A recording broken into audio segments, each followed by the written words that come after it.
It's been so long since I bought the double pack, it's not even on the home screen anymore. But the time has finally come. Stay in there.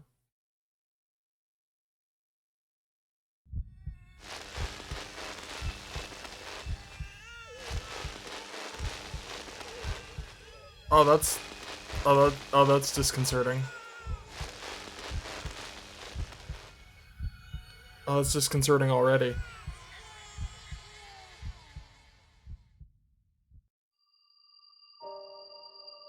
Okay. I, yes. Oh my god, that's loud. It is loud. New game, please. November 6th, 2009 AD, 10:28 p.m. Came without warning. Oh boy.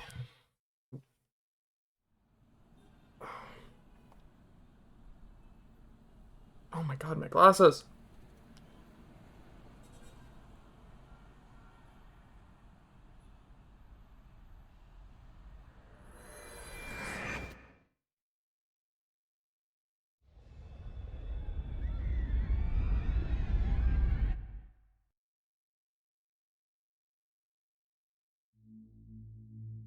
It was a magnitude 7.8 earthquake with an epicenter directly under the city.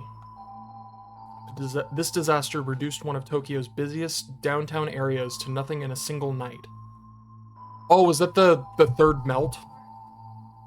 Yeah, okay. The high-rise buildings that had birthed so many trends and fads collapsed, as if giving up on their own role in society. Black fires spread throughout the city. As individuals fell into the grip of the crowd psychology, their terror was magnified. Combined, all of these things took many lives. The final death toll was 3,851. The final number of injured, 30,927. This event would later be known as the Shibuya earthquake.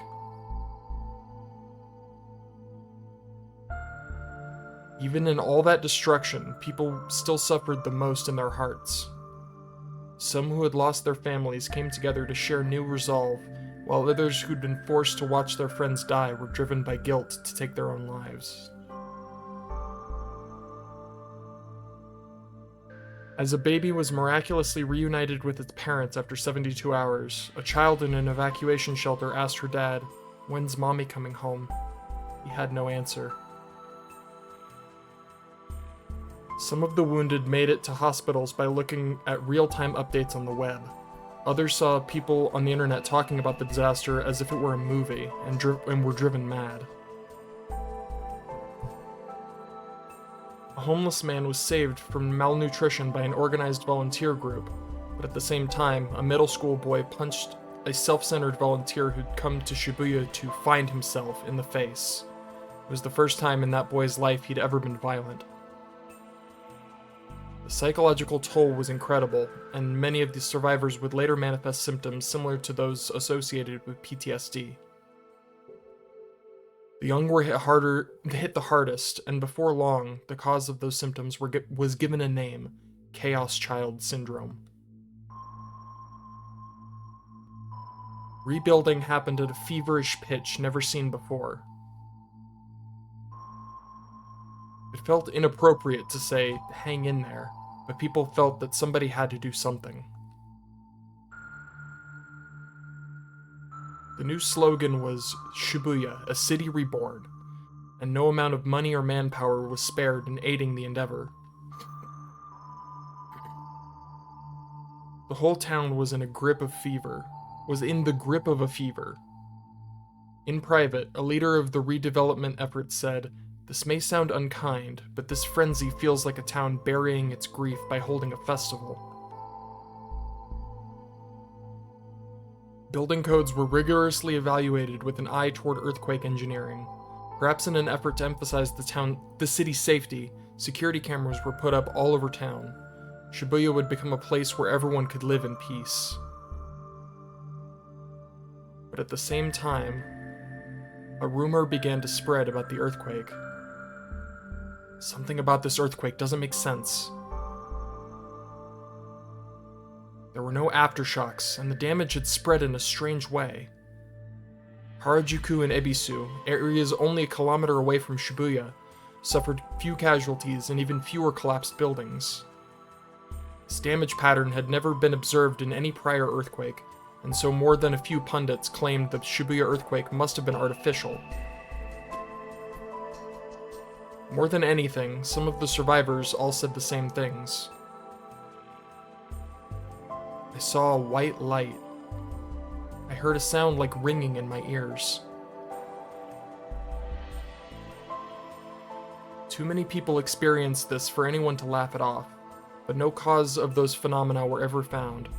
It was just more evidence to those who believed that something around the earthquake had been wrong. Then, 6 years after the strange earthquake in 2015, something else was about to attract attention in the reborn city of Shibuya.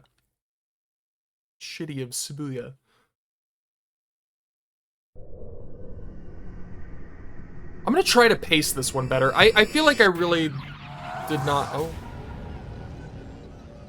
I feel like I paced the last one poorly. Like, I want to try to do, like, a chapter a stream, but, like, that... I don't know if that's feasible consistently, but I want to try. I want to try to be better with my pacing. Because that last one for Chaos Head was awkward. September 7th, 2015, Sunday night. はい。ではいつも通り3分くらい募集をかけるんで、適当によろです。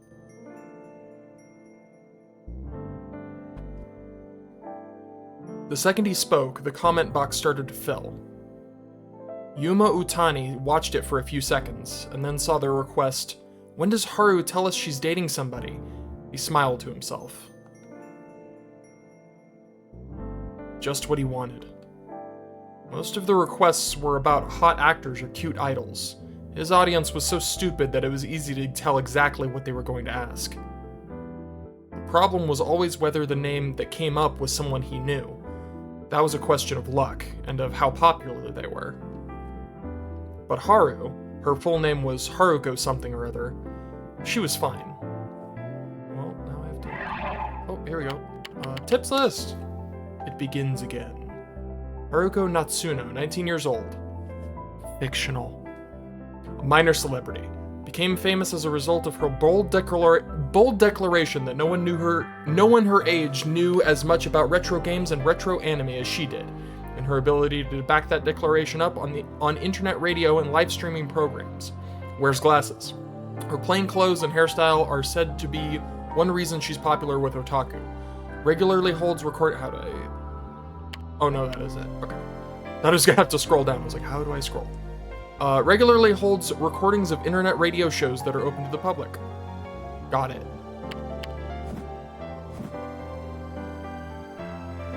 Just a few days ago, he'd forced himself to go to an event he'd rather have skipped and seen for himself.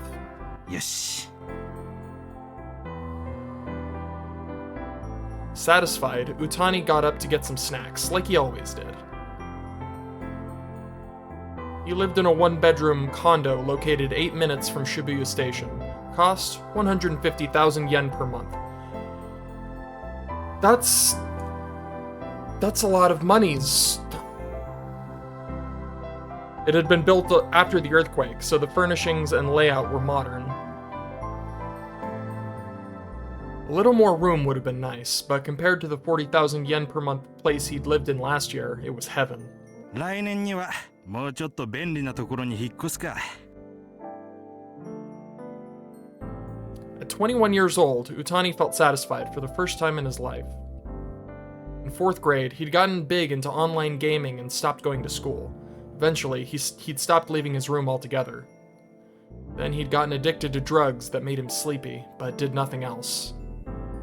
Once, seeing only darkness in his future, he'd planned to commit suicide.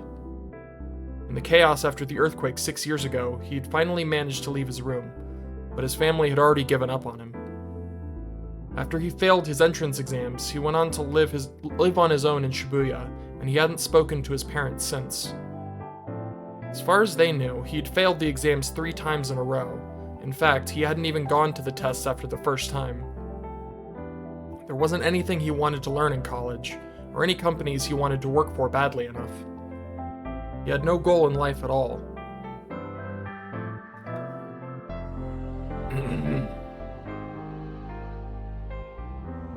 But things were different now. アットちゃんにもたまには本当のことが書かれてるもんだ。チーズでいいか。Cheese. He took a block of cheap cheese he bought at the supermarket out of the fridge. Usually, he never ate anything this cheap. But on Nikonia live streaming, it wasn't just what you said. How you looked when you said it also mattered. Utani wasn't a good-looking man, let alone a cute girl. He was just a plain old guy, so to keep his program popular, he needed to make them think he was poor, barely managing to scrape by, in fact. Interesting. That's why he kept the area around his PC and the parts of his apartment that you could see with his webcam completely plain. Last month, he'd finally reached his goal of 4,000 viewers. God damn. That's lots of people.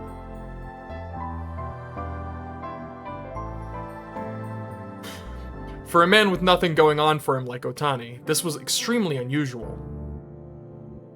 3 months ago, he'd guessed the winners of a popularity contest a certain idol group was holding, as well as their total number of votes. That must have really paid off. After that, his numbers had been going up steadily.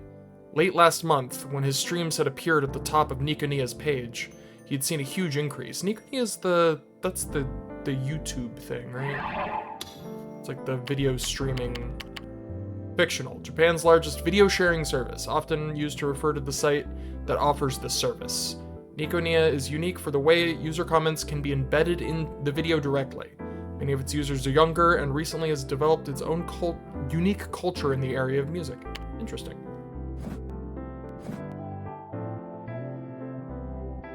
Right now he'd gotten above 4,500, and it was quite possible that he'd break 5,000 by the end of the month.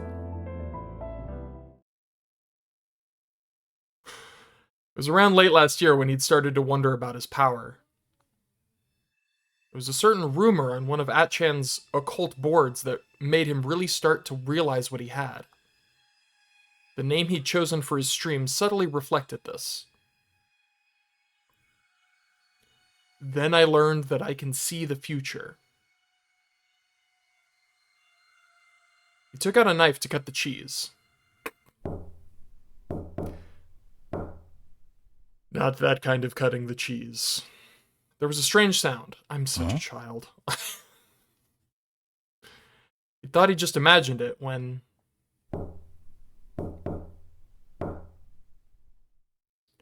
Knock, knock, knock, knock. He heard it again. It was coming from the door. Someone was clearly knocking on his door.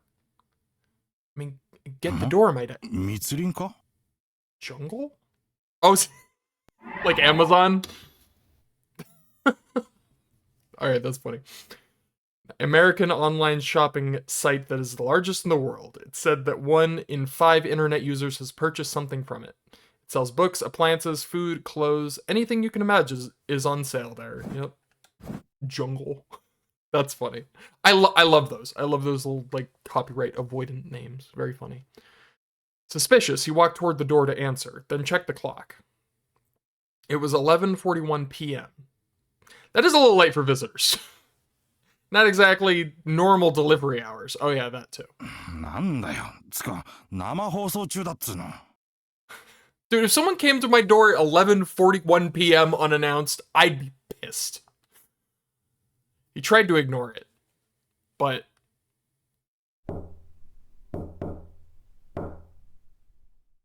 The knocking continued. It was the same rhythm, at the same pace. As if the visitor's goal wasn't to come inside, but simply to make that sound. Utani felt a bit creeped out. He decided to go to the intercom camera to see who it was, but then realized that would be pointless. Only the auto-locking door on the first floor had a camera. The door to Otani's room on the 5th floor had an intercom, but no camera. Otani gave up. くそ。つか、用ならインターホン押せよ。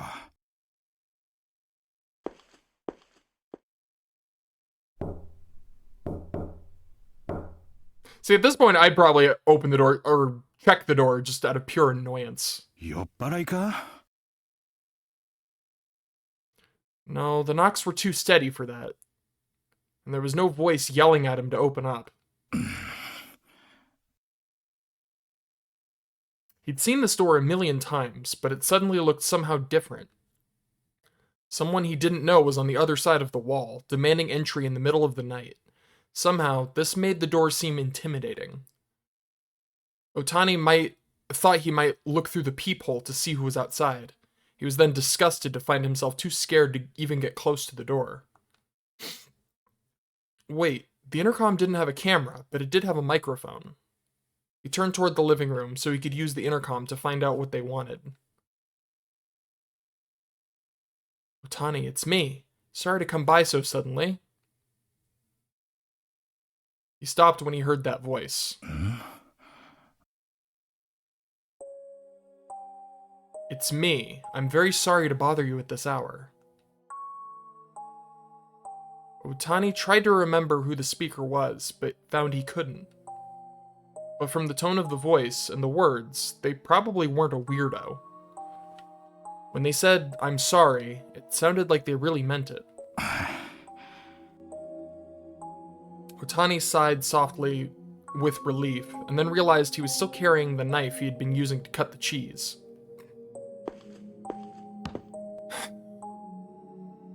It suddenly felt stupid to feel so nervous. He quickly laid the knife on top of the sink. はいはい、今開けます。どちら様ですか？ It's me, don't you remember?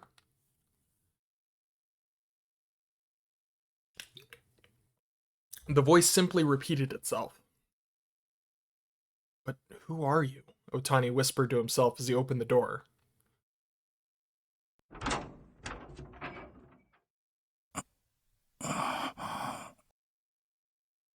Otani narrowed his eyebrows at the people standing there. He looked them up and down, and then looked at their faces again. Their eyes met. あんたら、どこのどなた？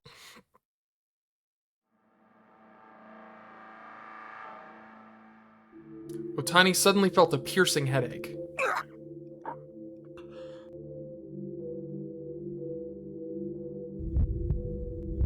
Otani closed his eyes and put his right hand up to his temple.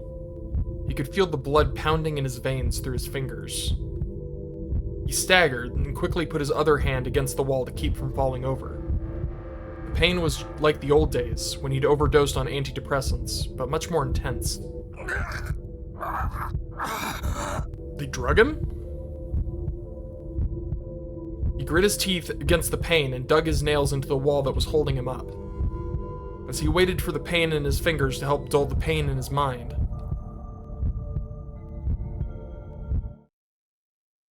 Mr. Otani, are you okay? He heard a voice he'd heard many times before and felt a concerned hand on his shoulder. He somehow managed to ignore the pain and open his eyes. A worried face was peering down at him. ああ、大丈夫。最近たまにあるんだ。 Overwork, perhaps? You've been so busy lately. You shouldn't push yourself too hard. 相変わらず心配性だな、お前は。大丈夫だよ。さあ、入ってくれ。 He opened his mouth as wide as he could and moaned, trying to ease the pain, as he led his important guests inside. As he turned his back on his guests, he told himself that it had been a long time since he'd seen them. Or maybe not? It couldn't have been more than 2 months since they'd last met. It only felt long because he'd wanted to see them so badly. そうだ。せっかく来てもらったのにすまん。生放送中なんだよ。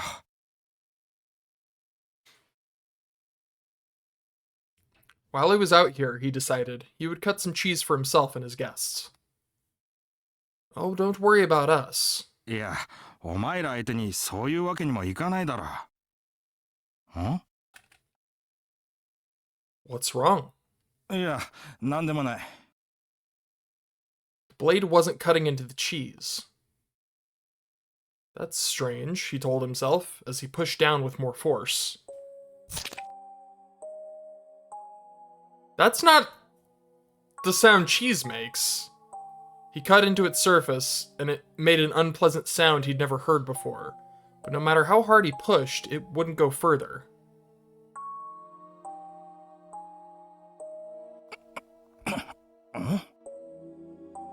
Confused, he yanked the knife back and forth like a saw, but it only cut in slightly deeper. It was as if there was something hard inside the cheese. What the fuck is in this cheese, bro? And even though he'd only just taken it out of the fridge, it was slightly warm. くそ、なんだよこれ。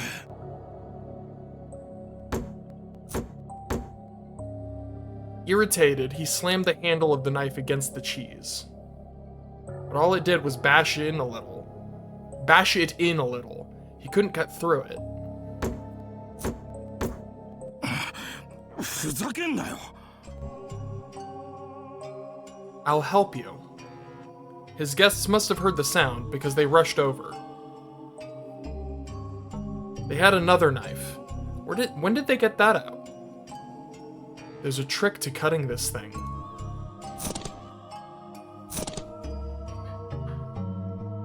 They put the knife up against the cheese and began to move it with a practiced hand. It sounds like your work is going well. They smiled at Utani, their voices slightly low.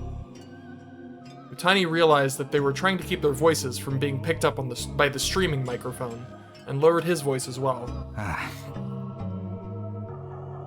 He grinned and nodded. His guests had introduced him to a firm that handled advertising space for popular websites, which had been giving him regular work. His reputation had quietly spread throughout the small web advertising industry, and soon he was getting more and more offers. 流行を予想することが肝なこの仕事は天職だよ。出来レースみたいなもんだ。Then why do these streams? 一言では言いづらいな。強いて言えば、自分がどこまでいけるか試したい、みたいな感じなんだけど。That's right. His power wasn't meant to be wasted on jobs anyone could do. 誰も経験したことないから、誰かに聞くってわけにいかないだろ。だから自分でやれるだけやってみたいっつうか。ってかっこよすぎか、これは。No, it's wonderful, I think. And done. After he'd smacked it a few times, the cheese was a little funny looking, but the even slices were lined up neatly on the plate. 悪いな、働かせて。It's nothing. Go on. I'll wait until your stream is finished. ああ、冷蔵庫の中適当に見繕ってくれていいから。ああ、静かにな。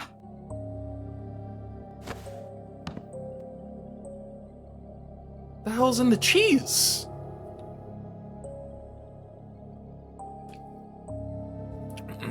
Are we not going to talk about the crunchy cheese?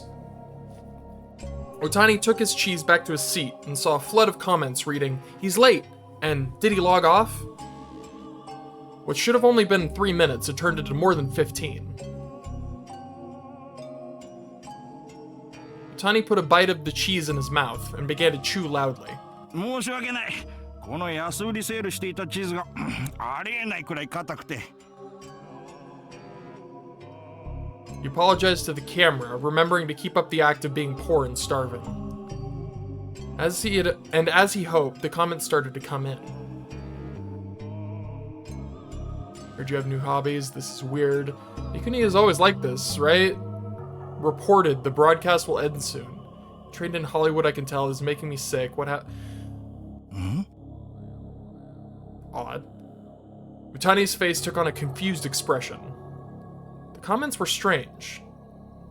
He thought there might be something on the camera, but he turned around and saw only his fake poor room. どうしました He spoke into the camera, but the comments still didn't make any sense, and they were coming in faster. Maybe there was a problem with the camera. He reached his right hand out toward it. In an instant, his headache was back.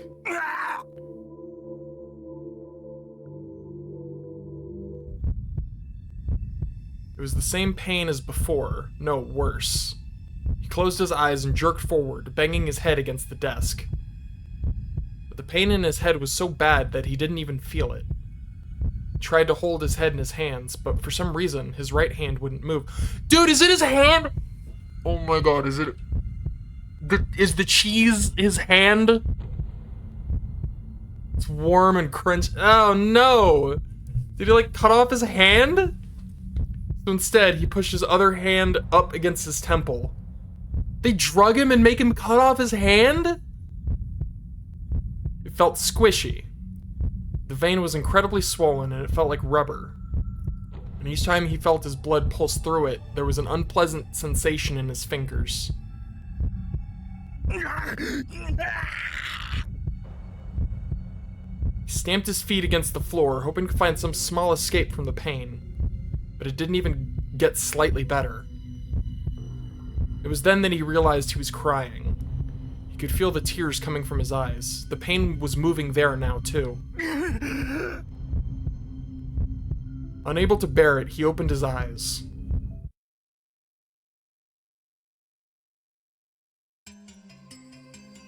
He gasped. I can't really read the comments, but one of them said this broadcast is cursed. Yeah, accurate. The whole scene appeared in front of him like some kind of awful magic trick. This is disgusting. Oh my god. It's his hand. He suddenly heard the sound of something wet dripping onto the floor. His eyes reflexively turned towards it. His right arm was gone at the elbow. At the elbow?! And the stump was gushing blood. There was a pool of it on the floor, and the sound he heard was the new blood splattering onto it. Huh? Utani didn't understand what had happened to him. What was going on? He'd just gone to check on a knock at the door. Did that say I'm subscribing to this dude's channel? Wow.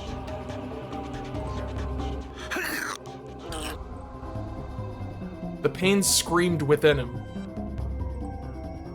Any sense of pain in what remained of his right arm was overcome by the pain in his head.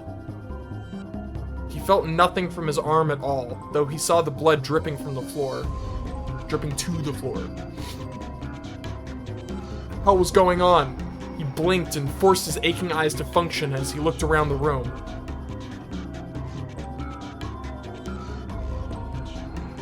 On top of his desk, he found the rest of his arm.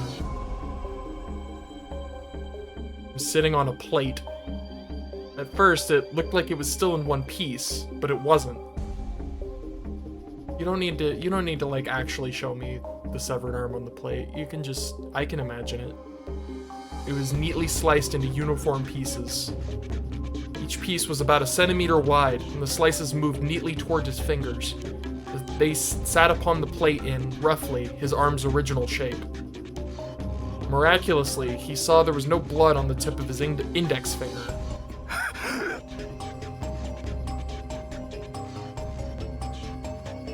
He still didn't understand that it was really his own arm. Sheer disgust at what he saw caused him to leap out of his chair. What was this? What kind of prank was this? What? The contents of his stomach flooded into his mouth. He vomited. The pink fluid splashed against the desk.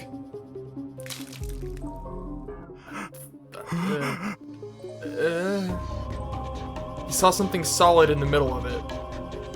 It was a thumb. Ate his thumb. It was covered in bite marks, saliva, and stomach acid, but horribly he remembered it. What? When did he put that thing into his mouth? In his pain-filled mind, he suddenly heard a sound he'd never heard before.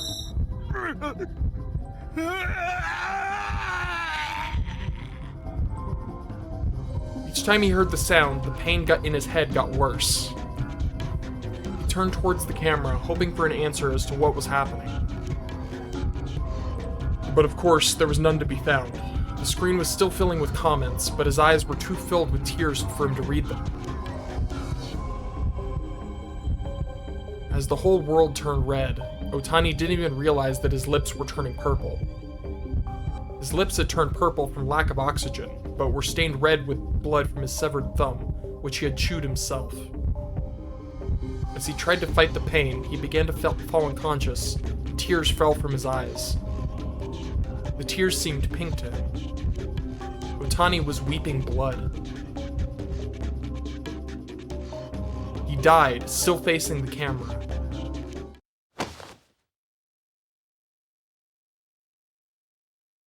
His guests watched the chain of events unfold, then silently headed for the door. Just before they left the room.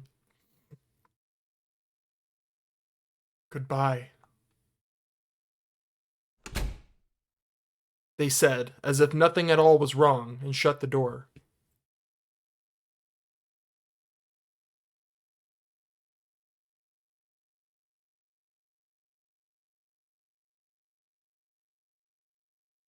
I'm sorry, did that one say extra saucy? Man, the internet sucks.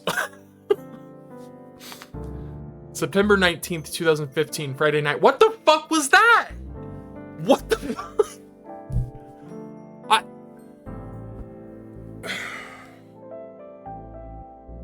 Like, we're wasting no time, I guess. Just getting right into the horrific nightmare fuel. Alright. It's no pregnant man, but it'll do, I suppose.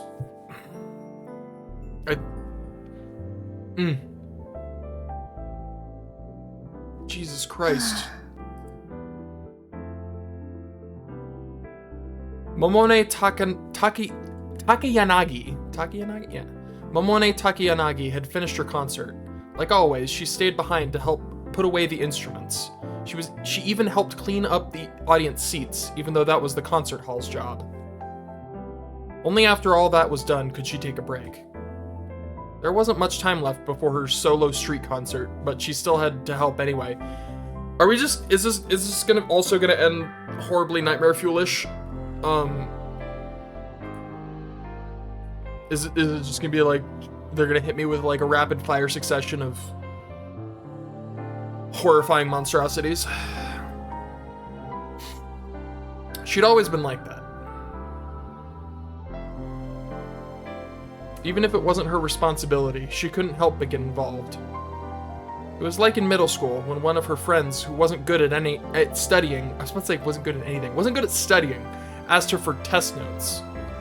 Or in high school, when a girl she knew asked her how to make Valentine's chocolate for a boy she really liked. She'd stayed up so many nights, her own test grades were worse than her friends, and she didn't have even anyone to give chocolate to on Valentine's Day. I'm reading. In the end, it was the other person's responsibility, not hers, but...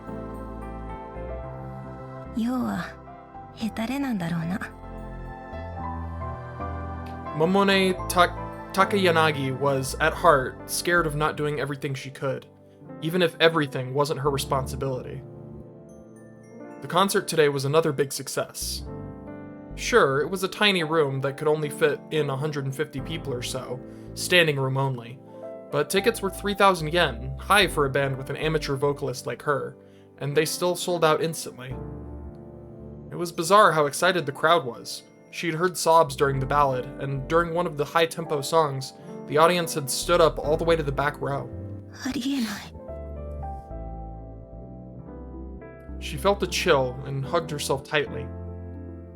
It's not that her band wasn't popular.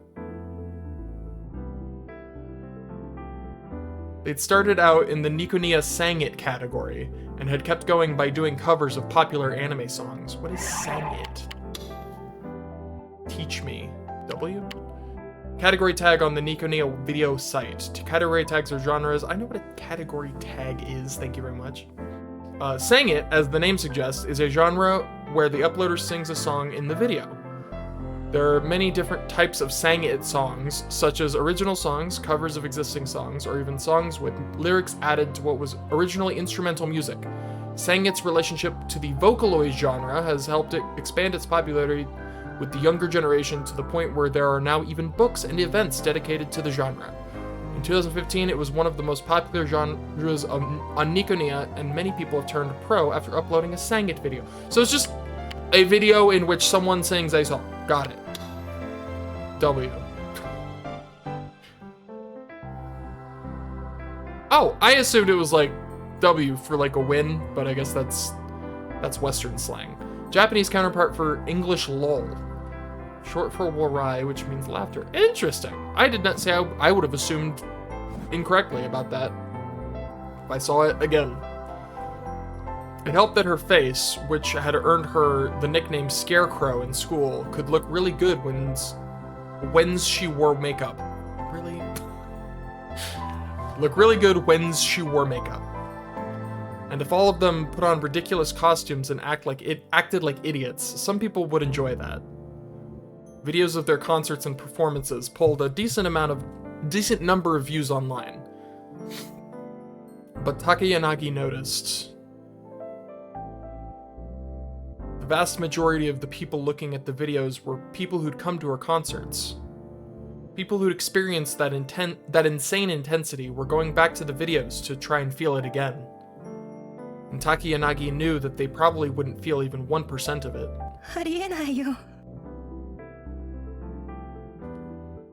The ticket prices and audience sizes were one thing, but the strangest thing to her was their eyes. Their eyes pierced right through her, unblinking. They were like pets, totally dependent on their master. That's a weird one. The meaning of the lyrics began to take over their lives, and they never even questioned it.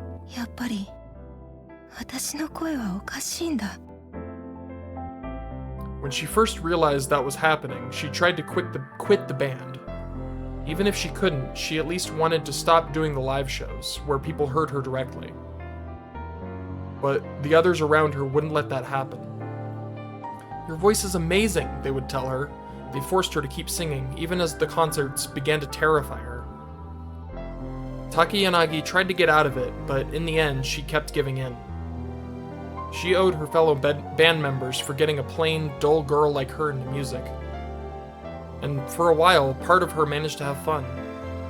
But in the end, Takayanagi lacked the tiny bit of courage needed to break out of the cycle.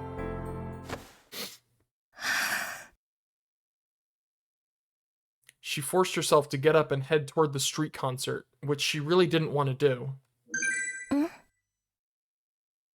She'd received an email. She read it slowly. She almost dropped her smartphone. She read it again and again, trying to control her shaking hands. It was nothing special, just a simple message about one of the songs she'd made. "Good song, keep it up."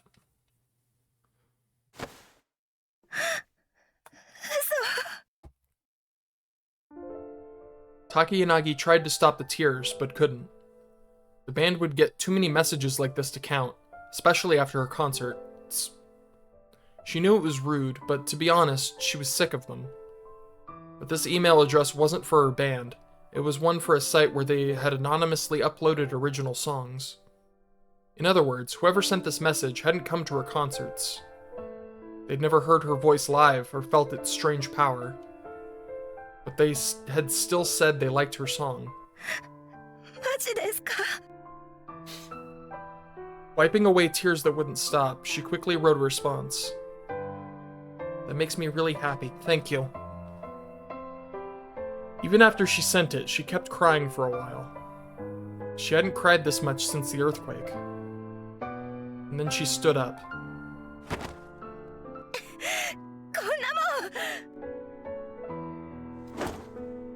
She took her costumes for the day's concert out of her bag, balled them up, and threw them in the trash. It was a white caped outfit, worn by some angel character in some anime. Certain fans really loved it, but she didn't care about it at all. She took a wet towel off a nearby table and violently wiped away her makeup.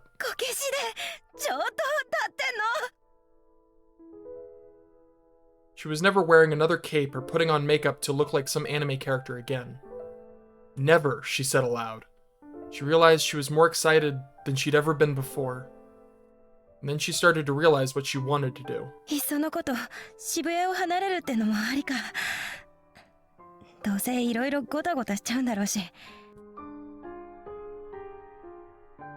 What would happen if she said she was going to quit the band? It had caused trouble for a lot of people, definitely. Her band was scheduled to play in the Restoration Festival. But even so, she never wanted to sing at another concert.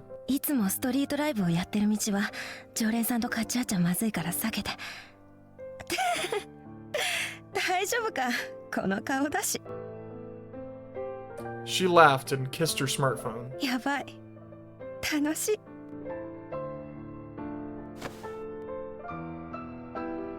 She couldn't wait to get home and start fiddling with her music. Something like tremendously horrible is about to happen to this girl, isn't it? Over the web, she could really share her music with others. As long as they weren't hearing her voice live, it would be fine. If she just played a recording from a speaker, for example.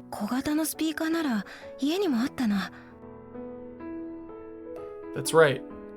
She'd leave Shibuya, and when she had a few more songs, she could record them and play them at a street concert.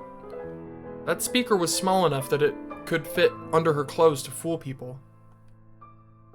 It would be rude to do the same song every time, so each time she'd re-record it at home. Oh, Christ. Yeah, she's dead. Oh, she's dead. There was a knock at the door. One of the staffers, maybe? She smiled and answered them. Now that she'd thrown away her clothes, her bag was lighter than she'd ever imagined it could be. That lightness made her think about the future. Stop. Stop that. Stop. I already empathize with this girl. Stop making it worse. I know she's gonna die. I know she's about to die right now. It's bad news bears. This is not good. She was happy. Stop it!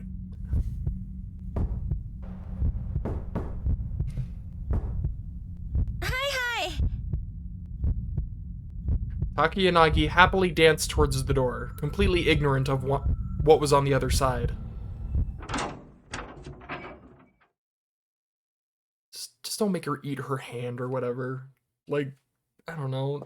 I say that like it's gonna be anything other than, like, somehow whatever it is gonna be better. September 19th, 2015, a Friday night.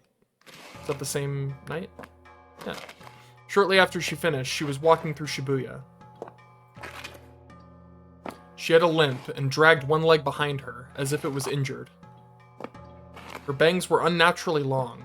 Most of her face was covered by them. She wore a dark-colored dress that seemed to melt into the night, and above it, a bright red cardigan. Her chest, arms, and legs were almost completely covered. Despite the fact that the night was still warm, she wore gloves, as if it were a sin to show any skin at all.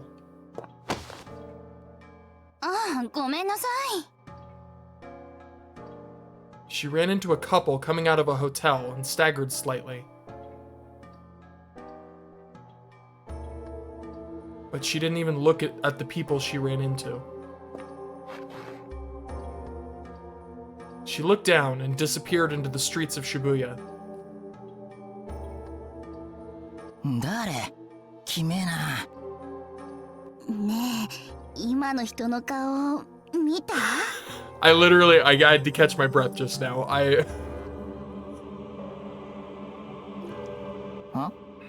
んだよ。気持ち悪い。何あれ？何？あの目。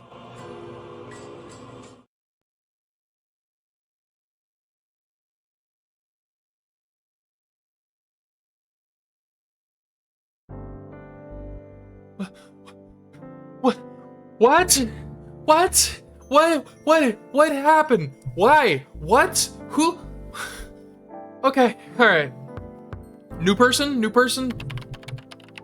What even happened to her? What? I need to just take it as it comes. Don't ask questions. It's too early to start asking questions. For example, that's a weird way to start a scene.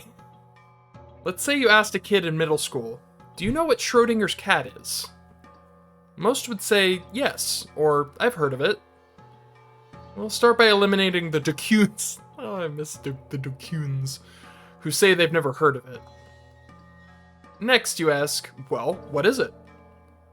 Next, we eliminate those poor fools who'll say, it's something about a cat in a box, right? Or, there's this cat, but you don't know if it's alive or dead, right? Or maybe they say, there's a cat in a box, and next to it there's a device that may or may not give off poison gas. You don't know if the cat's alive or dead till you open the box. Everybody knows that. We can eliminate those show-offs as well. You know, those show-offs that answer the question you asked. Anybody from these groups is a wrong-sider. Excuse. Someone on the wrong side of the digital or information divide. The term wrong-sider, I've never heard this term before.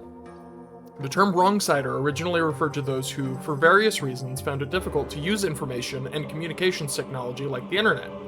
Lately, however, it's come to refer also to people who can't properly use the information they have, or who are simply ignorant. On message boards, the term is often used to refer to people whose understanding is incorrect or whose information is out of date. Miyashiro uses the term in the latter sense of the word, not its original meaning. Gotcha. Miyashiro is this guy, I assume.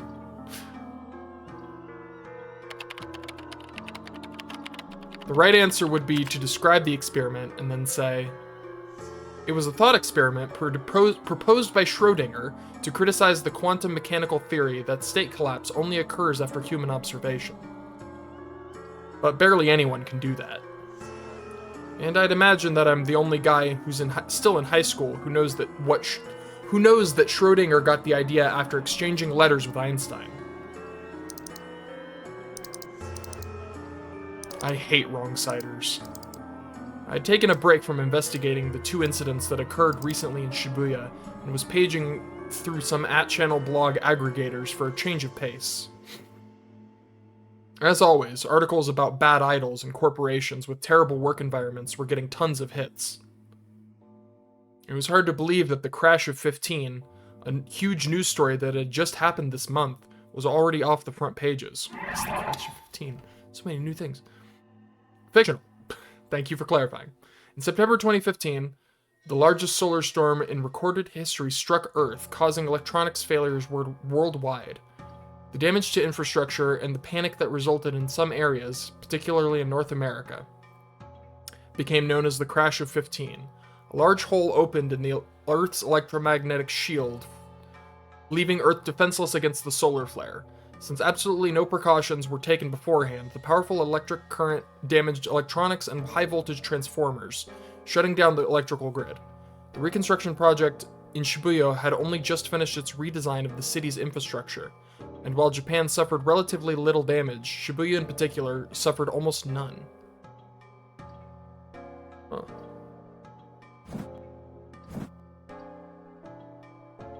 Did the people reading and commenting on these sites realize that everything they read about corporations and idols was carefully controlled? Did they know that most of the big aggregator sites are corporations too? Did they realize that the comments were all manipulated to go one direction or another? Kids our age were living in a world where all the information you could ever want was right at your fingertips. To those of us in the enlightened generation, ignorance was the worst sin. What the hell is the enlightened generation? I've never heard of this. A word first used on the internet in 2010s. The exact boundaries of the generation are unspecified, but it is often used to refer to people born in the 1990s. Oh, that's me! Okay. Members of this generation are said to not want things they don't need, and to act logically, rather than putting forth unneeded effort. Okay. It said that one cause of this is that the internet was widely available by the time they were old enough to use it, which exposed them to information about society and reality at an earlier point, and a deeper level than generations before them. I've never heard it the enlightened generation. People just call me a millennial.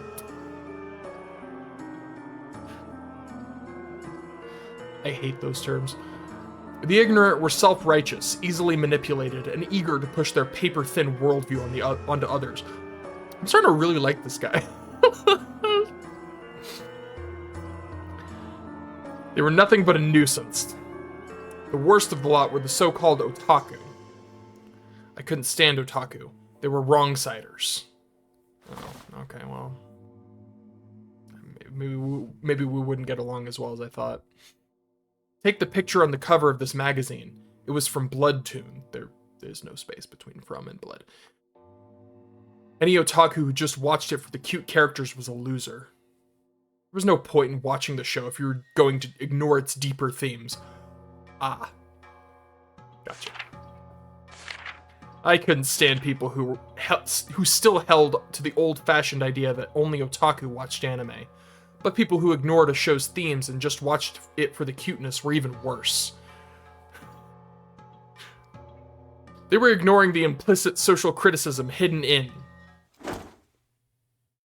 Nani?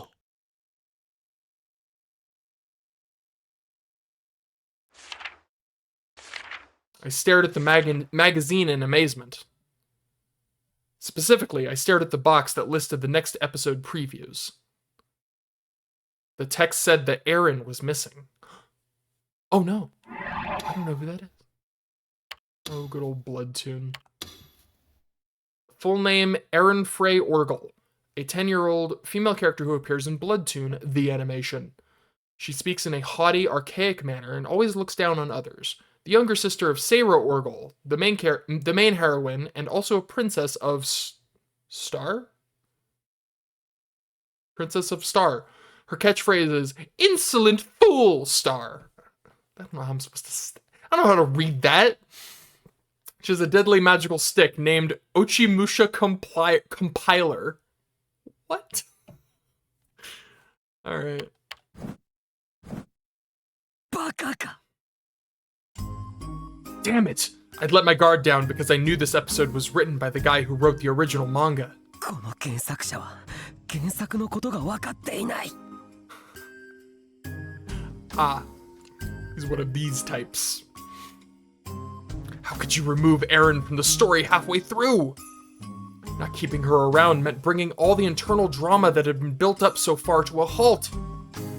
God damn it. So much for my change of pace. I knew I had work to do on the case, but I'd put it away because I couldn't find any link between the two crimes. I thought for a moment, then I took my magazine from its secret stash.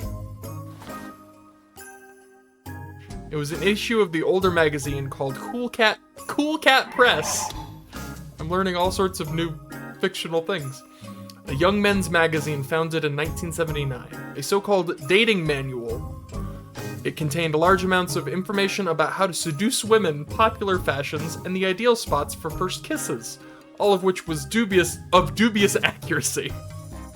It was very popular between the late 80s and early 90s, but circulation gradually declined, and in 2004 the magazine shut down. You can still find it in the magazine corners of used bookstores. Okay.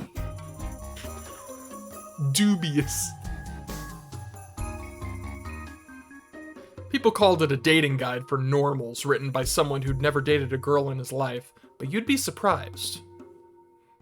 女性が必ず落ちる告白の言葉? Oh my god. Stupid. I knew it was stupid, but when I ran an internet search for their #1 phrase, nothing came back. And that was the thing.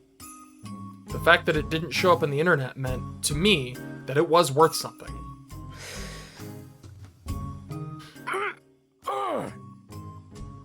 誠に勝手なのですが、好きになってもいいですか？ Oh! My heart's gone all aflutter! What is that, though? Is that the phrase? Do I need to practice this? I know. 何を？ Busted.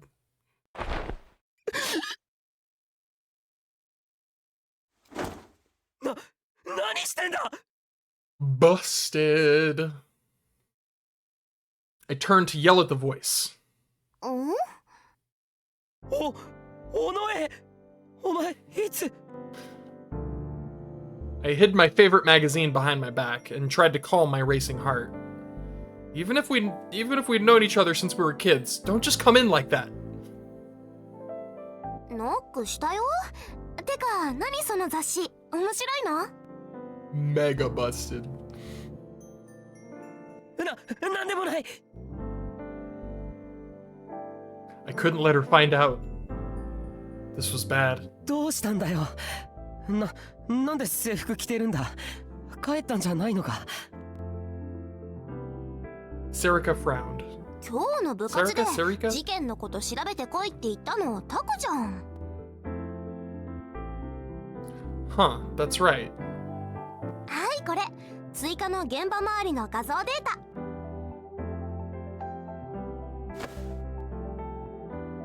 Is he like actually like some kind of junior detective, or is he just futzing about with crime scenes out of curiosity? Serica took a USB stick out of her purse. Real 16 gigabyte. ありがとう。ついでに僕の PC に入れちゃってくれるか。 Serica looked a little confused. 珍しいね。自分の PC 触らせるなんて。別にお前はいいよ。Permission has been granted. She didn't seem to think much of it as she started to copy the data off. Okay, now's my chance. The RV was cramped, but there was a lot of space for storage. I pretended to make tea as I tried to find room on the top shelf. Okay, there's just enough room for one There's just enough room on for one magazine. Not sure what that... I can't tell if that's even wrong. And then I heard a shoo shoo sound, like a small fart from behind me. What? I glanced back and saw that Serica was using the mouse with one hand and fiddling with her Garoro strap with the other. This was my chance. The Garoro strap was a soft vinyl cell phone strap I won in a candy contest when I was a kid. When you pushed its belly, it was supposed to go Garoro.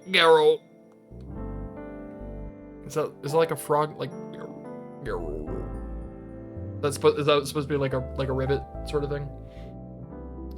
Turned out to be an incredibly rare prize that could fetch 100,000 yen at auction. Jesus Christ. But since I was a kid who didn't know any better, I gave it to Serica as a present. Serica seemed to really like it, and ever since then she'd carried it with her. That's genuinely adorable. Which, well, that was fine, but it is very beat up. It was old and faded, and when you pressed its belly, air leaked out the side and made a weird noise. It used to go Garoro, I think, but now it just made a strange whooshing sound. Ever since she was a kid, she'd had a habit of fiddling with it, especially when she was nervous or focused on something. In other words, she was focused on the computer. That was my chance to hide it! Oh my god. I jammed the magazine onto the shelf and moved some things so she couldn't see it. Mountain View でいいか? Mountain View. Good save. いいよ、もったいないじゃん。それにすぐに帰るし。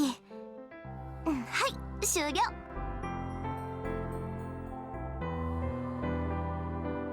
There were quite a few files on the screen. 結構取ったな。成果は？新しい発見はなかったよ。タクは新しい共通点見つかった？いや。I shook my head, frustrated. そっか。まあ気長に行こう。じゃあ明日部室で。Just as she was about to leave, I got an idea. あ、尾上。I needed to double check my information. She was, in theory, a girl. Oh my god, is he gonna say the thing? Dude, please tell me he's about to say the thing. さ、例えばなんだけど。Do it. Do it. Say it. なんていうか、お前が告白されたとしてさ。Oh, he's gonna phrase it as a hypothetical. Lame. いや、だから例えばこう言われたらどう？誠に勝手なのですが、好きになってもいいですかって。さっき言ってたやつ？それはいいから。どう？ Serica thought for a second. 年下なの？その人。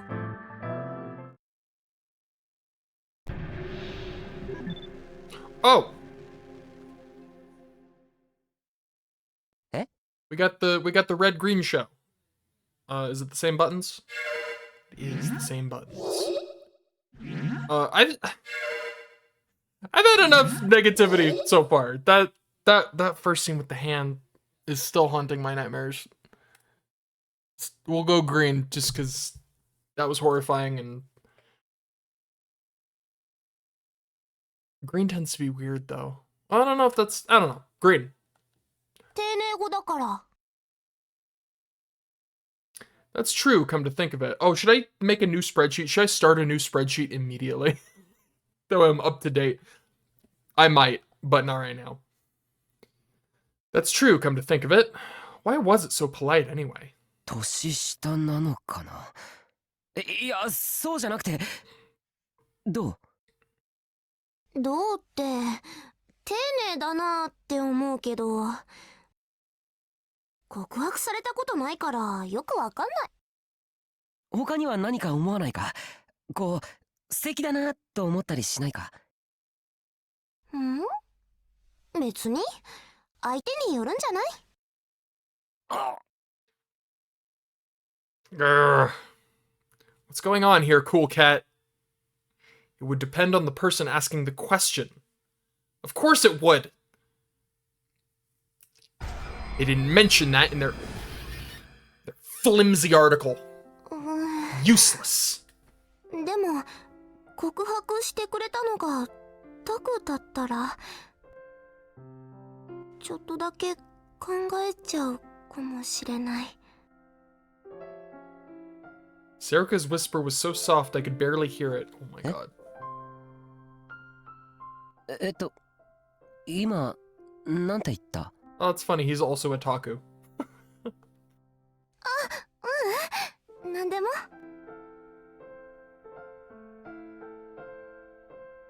No, I didn't hear that wrong. Was Cool Cat right after all? No, wait. It's Serica we're talking about here. Is that possible?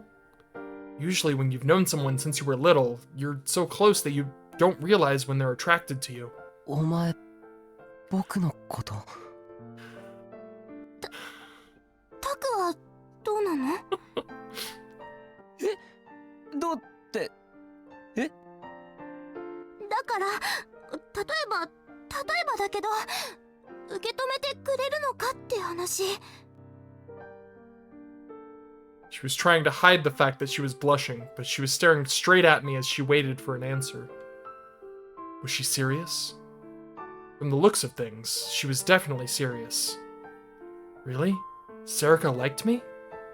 I suddenly started to see her not as a childhood friend, but as a member of the opposite sex.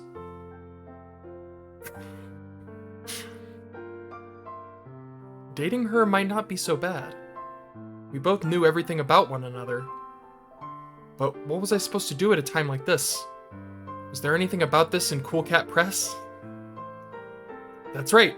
There was a hint in the January 24th, 1999 edition from a column called Everything You Want to Know About Seducing Your Childhood Friend, but Were Too Afraid to Ask.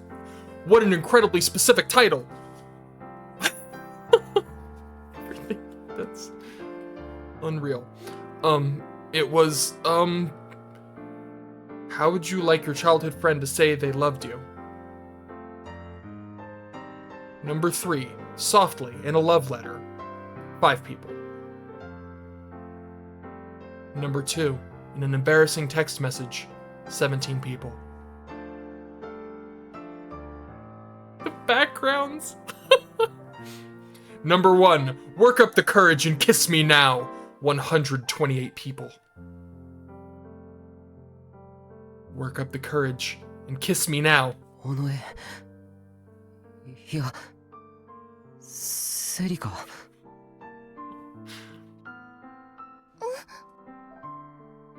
I got close to Serica and softly put my hands on her shoulders. Our faces were right next to one another. Serica was beet red, but she didn't look away from me. タク Oh my god. 僕は優しい男だから Kind man. 大切にしてやるからこんな急になんてダメだよ。だって Serica's lips were quivering. お前の唇が欲しい God.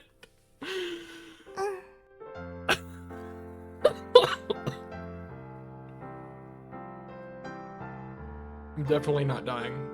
Serica closed her eyes. Oh, Serica Onoe, my beloved. Why did I not notice your beauty sooner when you were next to me all this time? I know this is extraordinarily selfish of me, but may I fall in love with you? No, I've already fallen in love with you. The music too, the gentle piano. して私の唇を奪って My lord. She whispered in a quavering voice, and I couldn't control myself any longer.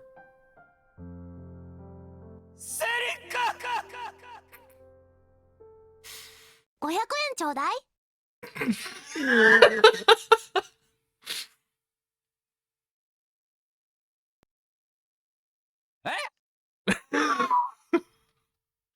Huh? She wanted 500 yen for a kiss? Just 500 yen? Huh? No, wait. Calm down. Get a hold of yourself. This is just a simulation.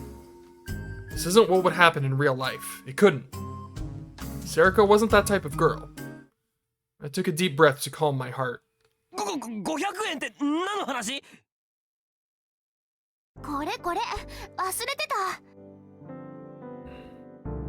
She showed me the paper bag she was holding. さっきそこでゲンさんに会ったの。タクにいつものだって言って渡してくれって。特価で500円でいいって立て替えたの。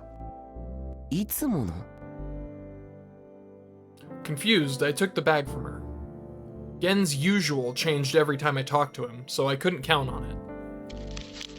What was it today?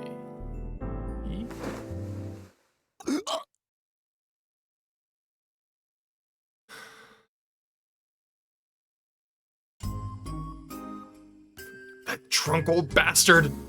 何？いつものって。 The hell is it? なんでもないほら500円 I forced 500 yen into her hands. Ignoring her persistent questions, I led her to the door. 明日学校でデータはありがとう助かった分かったよ。 Reluctantly, she left my room. Whew. damn it. Sure, this was what I always bought from Gen, but the information in the last one was no good. What the heck was a cool cat anyway? Oh, I see. A cold cat? Is it cold because it's dead? Okay. 100 ways to secretly show your sexy side. Oh, じゃない。 I needed to hide this too. But I had so many of them now, I was running out of room on the top shelf. When I tried to force it in, a mountain of old papers came falling out. Damn it, no room, huh? What's this? It was an old scrapbook about the murders that had occurred 6 years ago in Shibuya. I'd bought it from Gen too, come to think of it. I had already scanned it, but oh my god, no! Enough with the spam calls! Jesus. It's like the 5th one today! I'd already scanned it, but had forgotten to throw out the original. How could I, of all people, be so lax with information? I just have to bundle it up with the rest of my collection. My eyes lingered for a second on that page. Come to think of it. I quickly ran over to my PC. I opened the files on the case I'd been looking for. マジか。 My words were a whisper. I looked back at the scrapbook, then compared it to the data on the PC. There was no doubt. I kept looking at it, and it kept saying the same thing. But this... If my hypothesis was right... きっと警察も気がついてないさ。 What? What did you notice? Oh, wait. Lately, stickers with the face of a sumo wrestler have been appearing around Shibuya. Who is this? Finance Milk Girl. You started seeing them on signs and guardrails all over Shibuya 5 or 6 years ago. There have been a lot of other stickers put up by graffiti artists, but Shibuya in particular has a huge number of these sumo stickers. Some of them have speculated that they're a message from a terrorist group, or perhaps a cult. But as of now, that's nothing more than a hypothesis. When asked about the stickers, a 41-year-old man who worked at a Jinan Shibuya hair salon said, "They're creepy. I wish whoever it was would stop destroying the Shibuya landscape.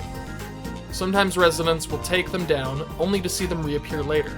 Shibuya City Hall says, quote, "We're continuing our community outreach efforts to help stop these stickers from being put up. But also, there are no plans to use city funds to remove the stickers. Police have said that placing these stickers on public property is a misdemeanor, but that it's incredibly difficult to prosecute without catching someone in the act of doing so. They have no current plans for dealing with the stickers either. The citizens of Shibuya are going to be stuck with these stickers for a while, it seems." After I saw one 2 years ago, I've just been seeing them everywhere. Feels like there are even more lately. Saw another one today. And pictures. Oh. These two. WTF, lol. There was one under the escalator at Hikariwo. Hikariwo? How the hell did they get one down there? Took this one a few years back. I wonder if it's still there.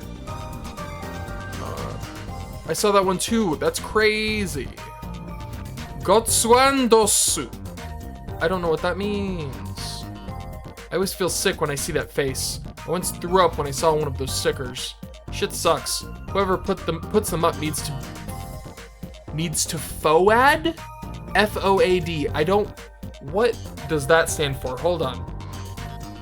I'm gonna take a moment to try and figure out what FOAD stands for. It's gonna run through my brain. FOAD. Whoever puts them up needs to... Got it. Figured it out. Don't want to say it out loud. F off and die. Got it.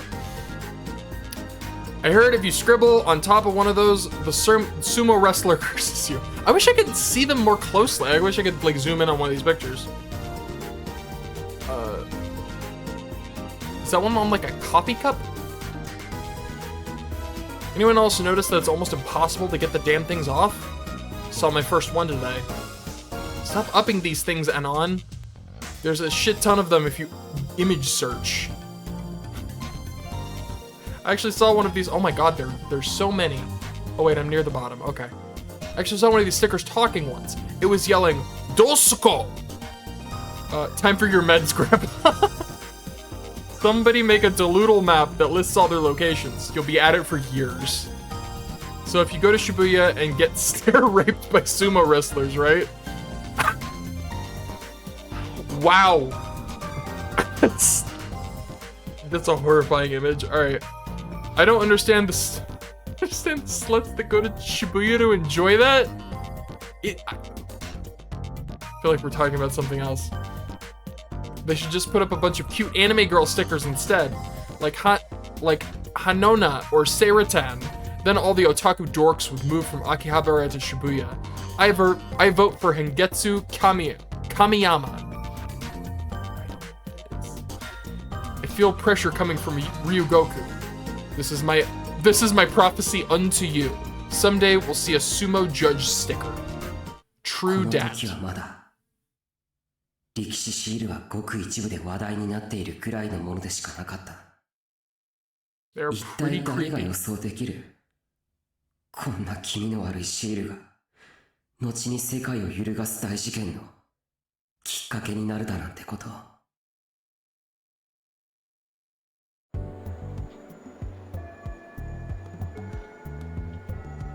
んで、これが今月の7日に起きた事件の週刊誌の特集の画像。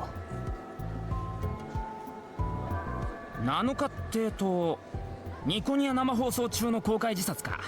読んだよ、その記事。A hand guy. 自殺と決まったわけじゃないけど I な。 don't want to think about it それ anymore. にネットではこっちみんなって言い方が主流になってきてる。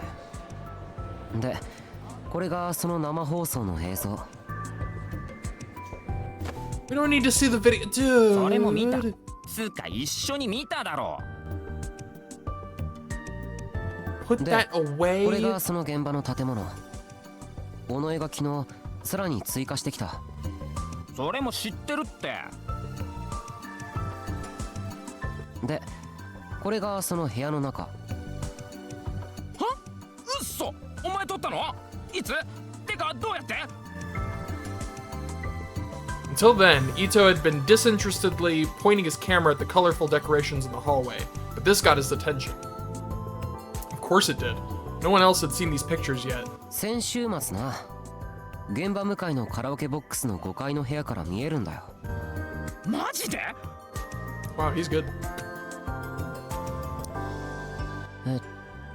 Can we not look at that, please? It's icky. この5階から。はあ。 Could always count on him to be interested when it came to new information.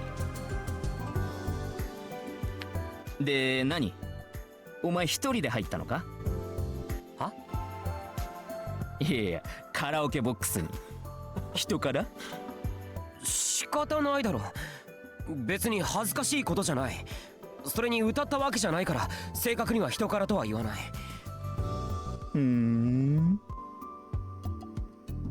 To be honest, I was a little embarrassed.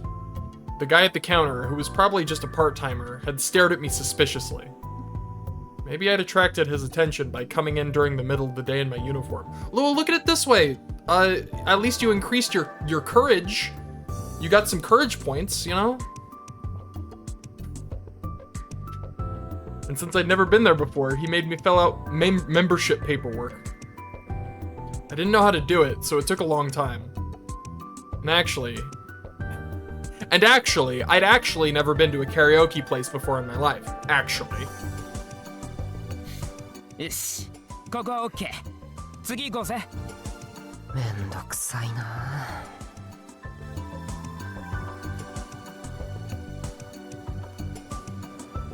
We went over to the gym from the second floor hallway. It was filled with students laughing over who knows what. The whole school was getting ready for the culture festival next week.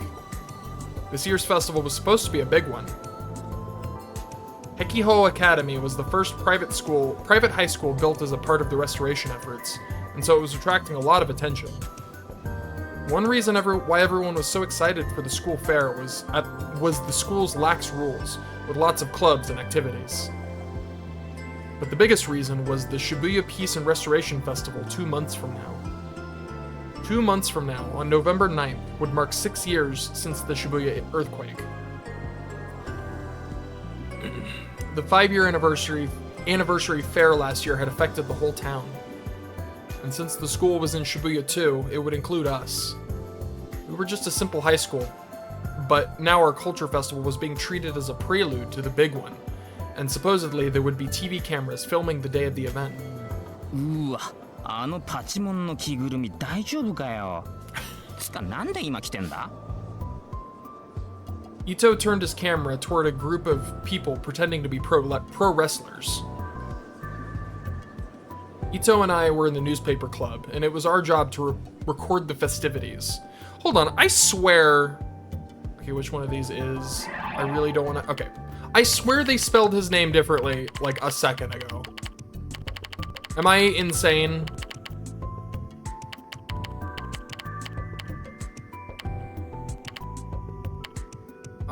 Yeah, they spelled it... Okay.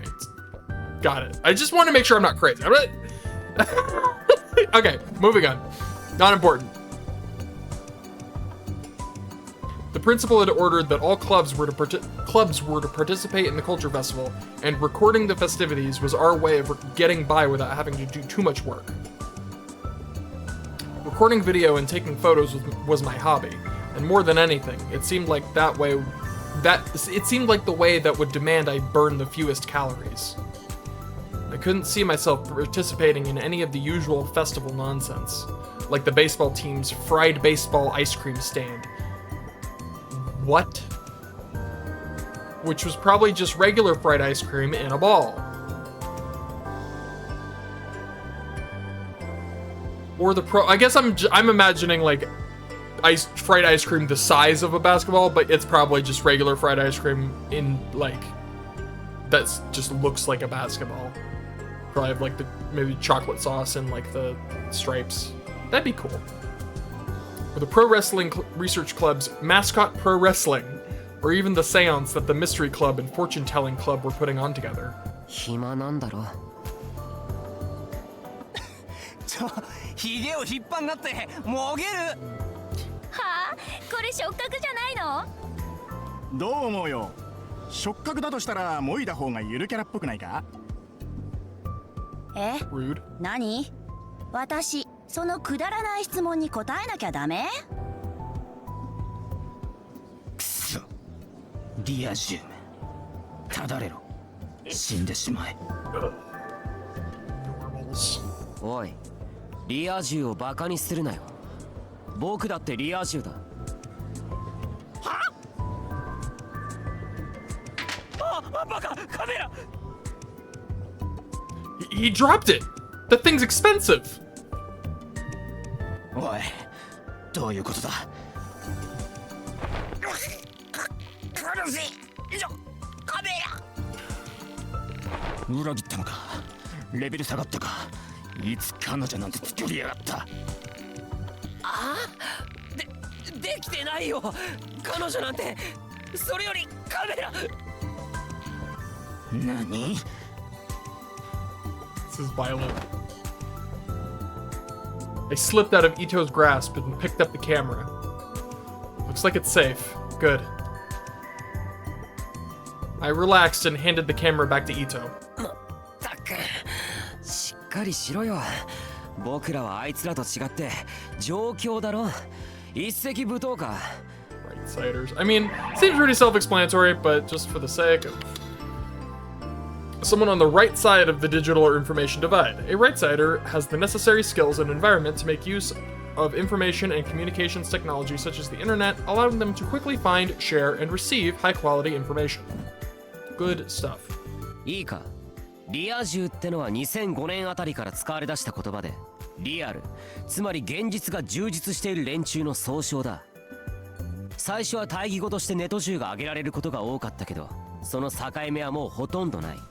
リアルの中にネットが組み込まれてるのが当たり前になったからな。当初は友達がいるだけでリア充と呼ばれていたけど、次第に恋人がいることがリア充の条件になっていった。だがこれも変わりつつある。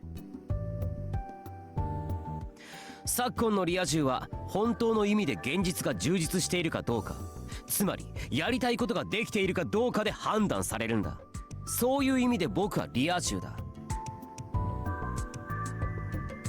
だから暇に任せてふざけているあいつらはリア充なんかじゃないんだよ。言葉は正しく使え。 Ito just got his ass actually'd into oblivion. Jesus. Oh, no, I dropped my controller. Alright, hold on, what did I miss? Seriously, he needs to be careful. Just being a wrong-sider by itself is a sin these days. Oh my god. After I finished my lecture, I saw that Ito was staring at me wordlessly. The appropriate response to something like that. What, did he not understand it? I walked him through the entire etymology. 宮代、なんだよ。お前はリア充じゃないよ。言葉は正しく使おうな。Huh? なぜだ。リア充はそんなこと言わない。は？だからなんでだ。それに補強するなら女子の知り合いもいるんだぞ。もちろん男も。だからリア充はそんなこと言わないんだよ。理由はなんだ。理由はさらに付け加えるならな。 I quickly swallowed my words. ファッションの勉強だってしているんだ。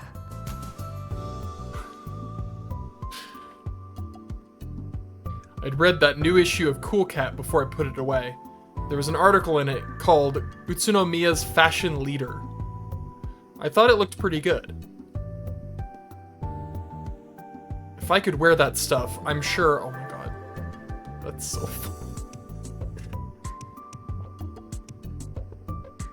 ん？なんだよ。なんでもない。とにかく僕はな。ああ、わかったって。次行こうぜ。As he walked away, I turned my eyes toward the group of mascot pro wrestlers. わかった。じゃあもう全員で同じ着ぐるみにしようぜ。ああ、戦隊モノ風だ。色分けしようよ。私イエロー。その方が受け取れるか。でも予算は？あんたの小遣いがあるじゃん。バカじゃないの？それか、体に直接塗るか。受け取れればいいんでしょ？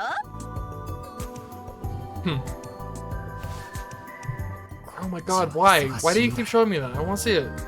I don't want to look at this deceased man anymore, please. お帰りなさいませ、ご主人様ケロン。可愛くなくね？もうちょっとどうにかなんね。可愛くないとか言うな。てか別にウェイトレスって女子限定じゃなくてもいいじゃん。男子もやんなよ。ゲロカエルンってあんな語尾で喋るキャラクターだったっけ？ Ito had just finished recording the goings on in the class. Goings on? I can read, I swear. Ito had just finished recording the goings on in the classroom. Goings on.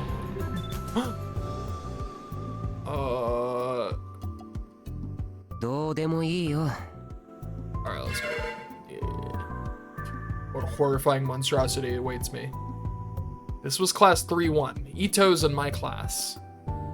Most of the class was busy with the Garo Froggy Cafe we were doing for the festival. You know what? Last minute audit. Did I say audit? Audible is what I meant to say.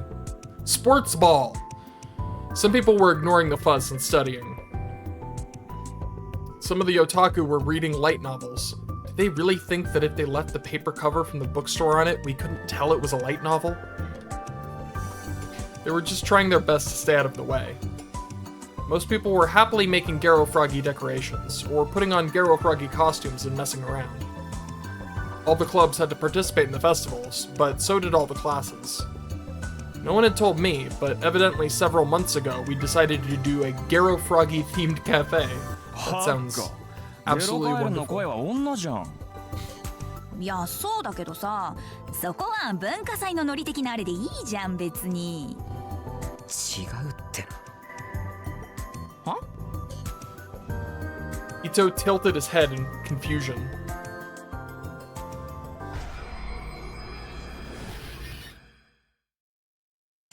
ねえねえ宮代。え？このゲロカエルンの着ぐるみさ、ちょっと着てみてくんないかケロン？悪いな、俺たち今忙しいんだ。いやいいよ着るよあんがと宮代、あんたならサイズぴったりかなって作ってる時から思ってたんだ。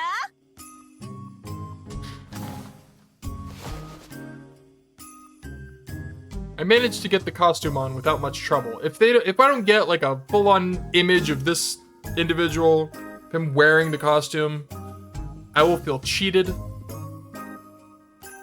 I've slipped the top part over my head. It was pretty hot inside. And since I could barely see anything, it felt really claustrophobic. どう？ぴったり。ちょっと喋ってみ。ゲロカエルんだゲロ Oh my god. Yes. かわいい。キューってしてあげる。 Then I felt something soft pressed against my arm. ゲロカエルンも私のことギューってして。 God.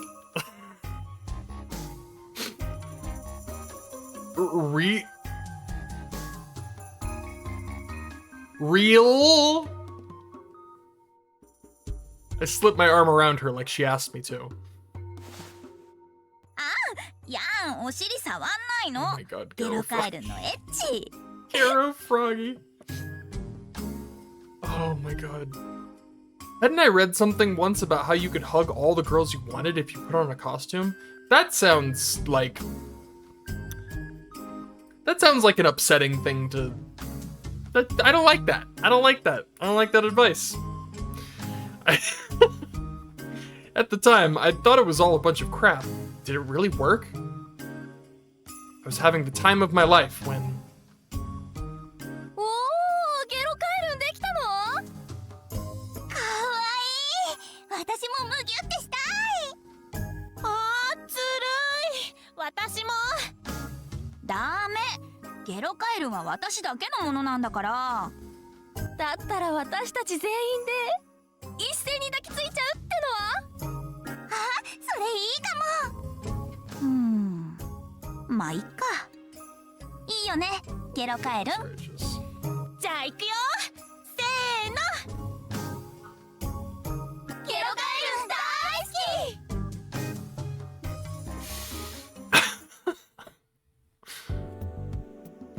き。 Unreal. I thought about telling Ito about this, but knowing what a skirt chaser he was, he might actually take it seriously and really try to put on the costume. It was probably better not to tell him. I wouldn't want to see him sued for sexual harassment. And decided to get back on topic. I took out my pocket-com and showed it to Ito.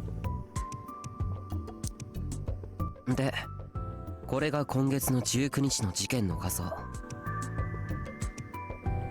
Is that the girl with the... Upsetting. 音漏れたんか。どれ？ Leaky noise.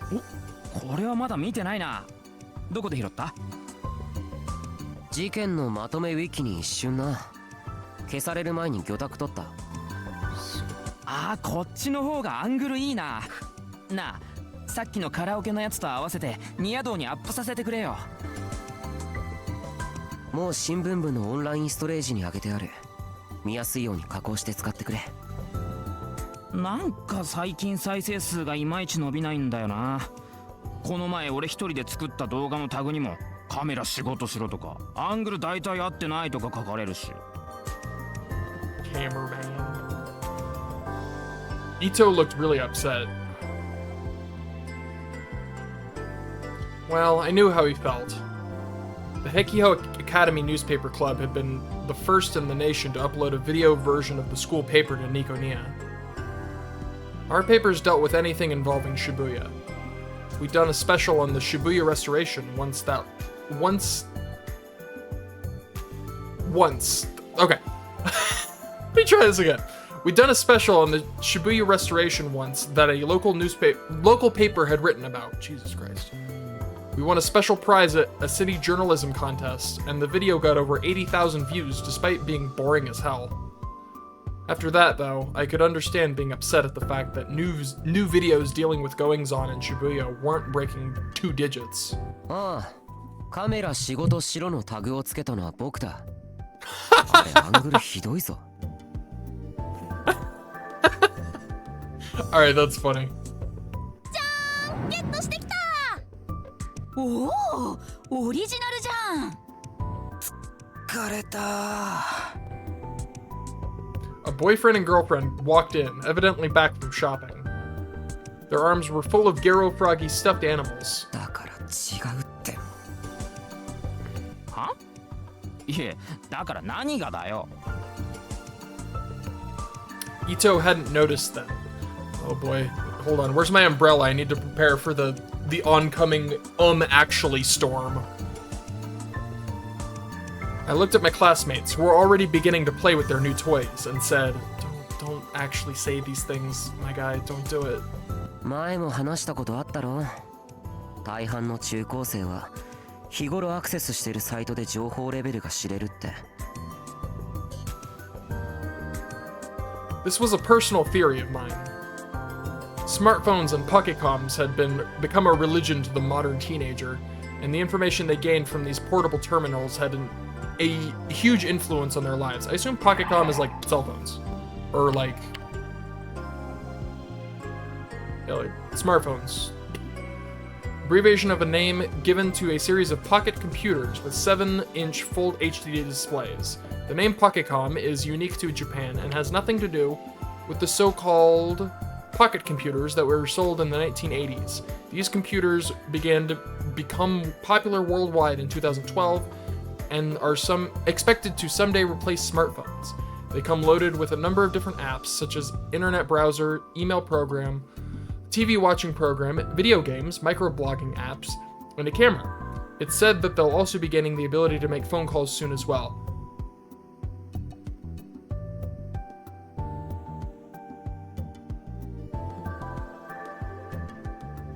Am I stupid, or is it just a smartphone without the phone that they're gonna add the phone to? Okay. You know what? I don't know. 2012. I need to keep in mind. I feel like smartphones were a thing in 2012. Maybe not.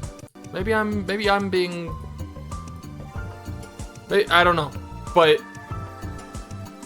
It says they are someday expected to replace smartphones, implying that smartphones are already a thing. So, unless I'm really dumb, the description they're giving just sounds like a smartphone that doesn't have a phone that will eventually have the phone reintroduced. Am I losing my mind? Am I going insane? If there's ever a game or series to send me to insanity, this is definitely the one. Okay, I need to move on because I can't. Tweeter. Some people only looked at SNES's like Tweeter Ryan and Facebook. Facebook? Stop! I can't handle Facebook. Others at Chan and Nikonia. Oh, Ryan. Hold on, I want to see. Give me that Ryan. Type of social networking service. It's like, yeah. instant messaging application that can be used on smartphone or PC. Both users have it installed. They can communicate with one another via voice and chat. As of 2015, the service has over 400 million users worldwide. Twitter. Social network. A mini blogging application that allows for tweets. I like how they didn't bother to change tweets. Of up to 140 characters in length. Tweets of other users who are you've followed are displayed on the screen in a timeline, which makes it kind of a chat tool. As of 2015, there are a little under 300 million users on the service worldwide. SNS. And then Facebook. Oh my god. Type of social networking service that requires the use of a user's real name. Users create and publish profile pages that allow them to easily connect with others that share similar interests. As of 2015, there are around 1.4 billion users worldwide, making the world's biggest social network. Oh, neat. Alright. Some looked at all those, as well as the links they found there. And then some looked at all those things, as well as their favorite celebrity blogs, the big @chan aggregators, and then whatever humor site was popular at the moment. All these people were wrong-siders. The scary thing was that these days, 9 out of 10 wrong-siders were teenagers. Garo Froggy launched 6 years ago, with a cell phone strap that had gotten... Oh god, it's going so slow. Cell phone strap that had gotten popular for reasons no one ever understood. And then lately, why is it going so slow? I gotta wait. And then lately, a combination of Garo Froggy memes on Twitter, as well as an amateur anime posted to Nikonia. If I remember right, what is that space?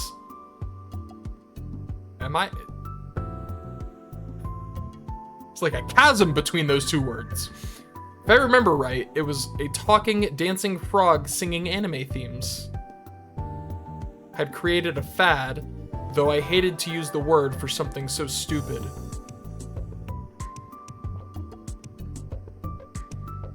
Why was that text going so slow? It amazed me that people honestly believed that the ribbit sounds made by the female actresses in those videos were from the original. Or that the original was the stuffed animal that had come out recently, and not the phone strap. My guess was that they only got their information from Twitter. This is why I avoid Twitter like the actual plague.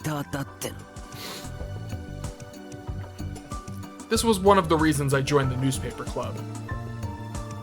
I didn't want to end up like them. Anyway. Miyashiro-kun? A girl, evidently the one in charge of the waitresses, was talking to me. Who was she again? Fujimoto? I think there was a Fuji. Nani? Tanaka-san.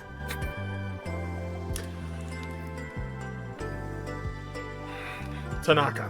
I was totally wrong. さ、教室で流す映像のビデオ撮影のことなんだけどさ。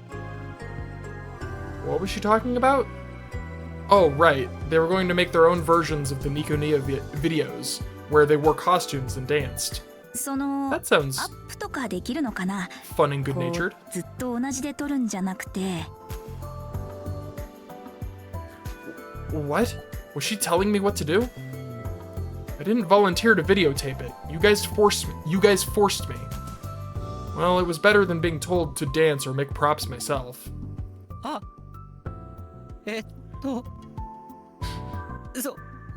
そのフィックスじゃなくていろいろ動かせっていうことですか? Video recording term refers to the act of fixing a camera in a single place and recording without moving it. Got it. フィックス? よくわかんないけど。できますよ。アップでも何でも。本当? よかった。じゃあ本番までにどこをどう撮ってほしいかまとめて渡すから。And then she fled. As would anyone. That surprised me. Don't scare me like that. I was so nervous, I was sweating a little. Ito was looking at me and sighing. What? お前やっぱリア充じゃないわ。 What? 相変わらず慣れない相手だと挙取るし、丁寧語だし。しょうがないだろ。いきなりだったんだから。 And what's more, I made it a policy not to talk to anyone unless it was necessary. This was the first time in quite a while I'd spoken to any of my classmates but Ito.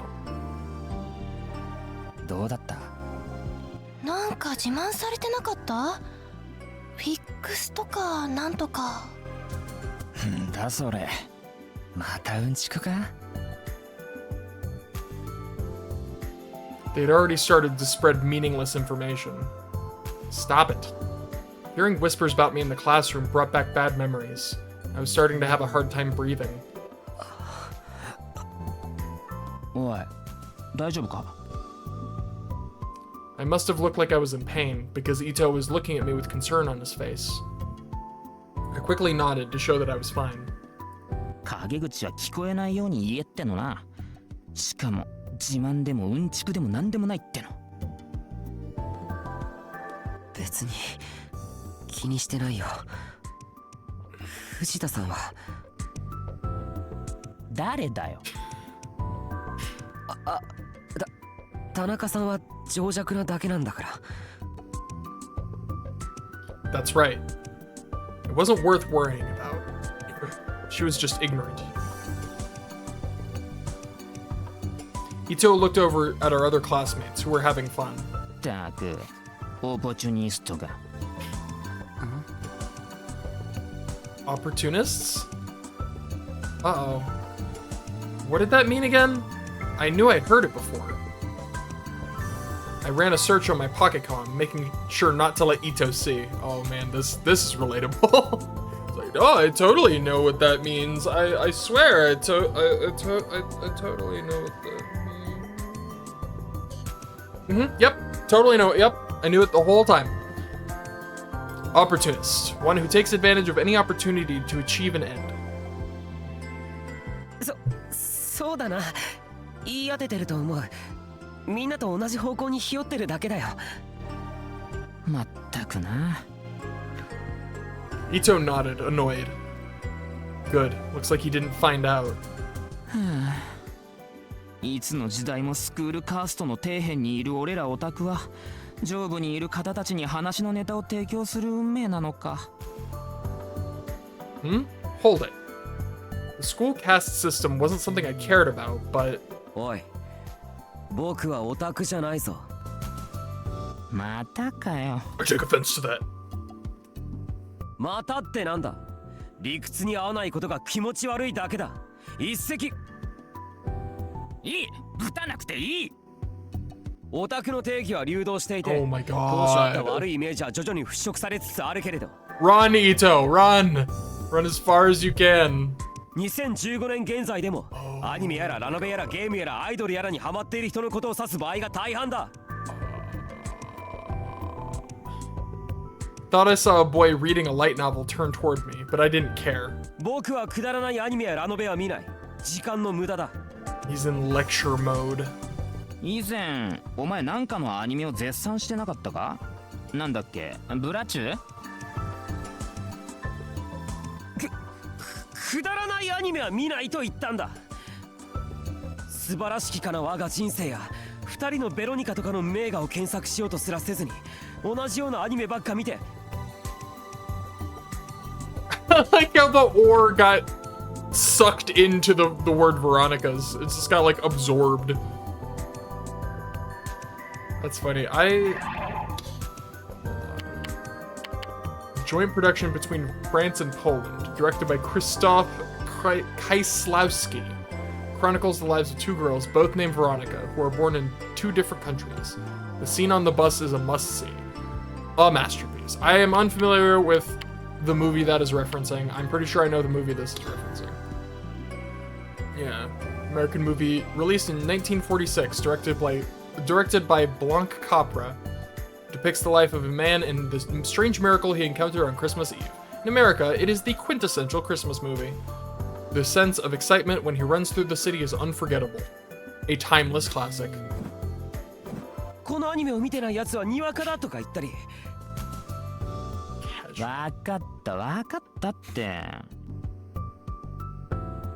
数列都市や冬の庭とかの名著。ああ、いいよねとか嘘ついて済ませてラノベばっか読んでいる。So many things. そういう自分の好きな知識しか吸収しないやつを言うんだ。オタクっていうのは。カメラオタクってなんか怪しいイメージあるよな。別に人様に迷惑かけなければいいんじゃん。好きなんでしょ。うちだってジョニオタだし。Johnny Otaku? Like what Johnny though?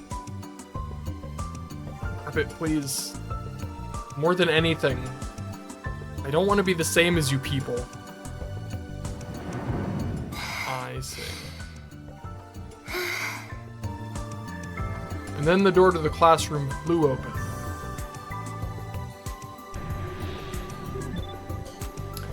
Alright, we'll do a red one. I'll admit, I mostly just indulge in things I'm interested in. I don't really like, oh, it's the classic. It's like, oh, well, I don't care. Like, I won't lie and say I've seen it. I don't know what it is. Female student was looking in. We'll go with the red one. She must have been in a hurry because she was a little out of breath. She brushed her long hair out of her eyes and was about to come inside. ノノ、どうしたの？おお、女帝、ちょうどよかった。Chris. The whole class started to talk to her. ちょっと。 That face. She was about to say something when her foot caught on one of the cables running across the room.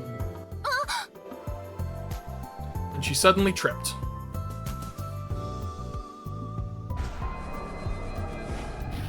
Oh god, is this gonna be gruesome?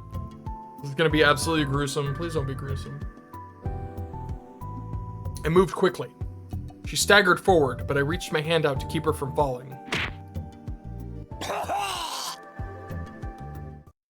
For some reason, I felt a powerful impact on the top of my skull as I slammed into the ground. Oh god, it's gonna be gruesome. My vision went black. I was about to pass out.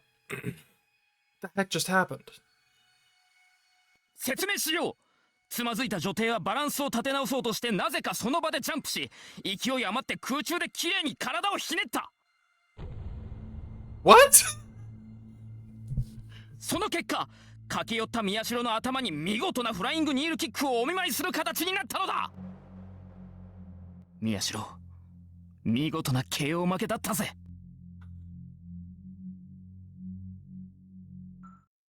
Alright, that was the best one. That was the best one. I was really worried it was going to be horrifying. No, that was the best one so far. I regret nothing. That was incredible. TKO. Given that was just one possibility, I probably shouldn't do anything. She almost tripped, but managed to keep her balance.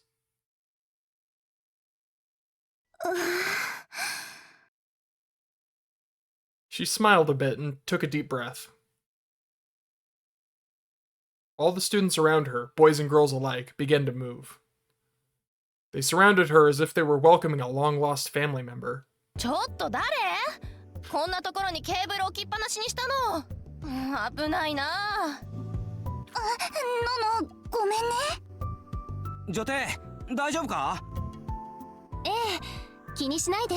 Empress is such a weird nickname. She answered them with a smile.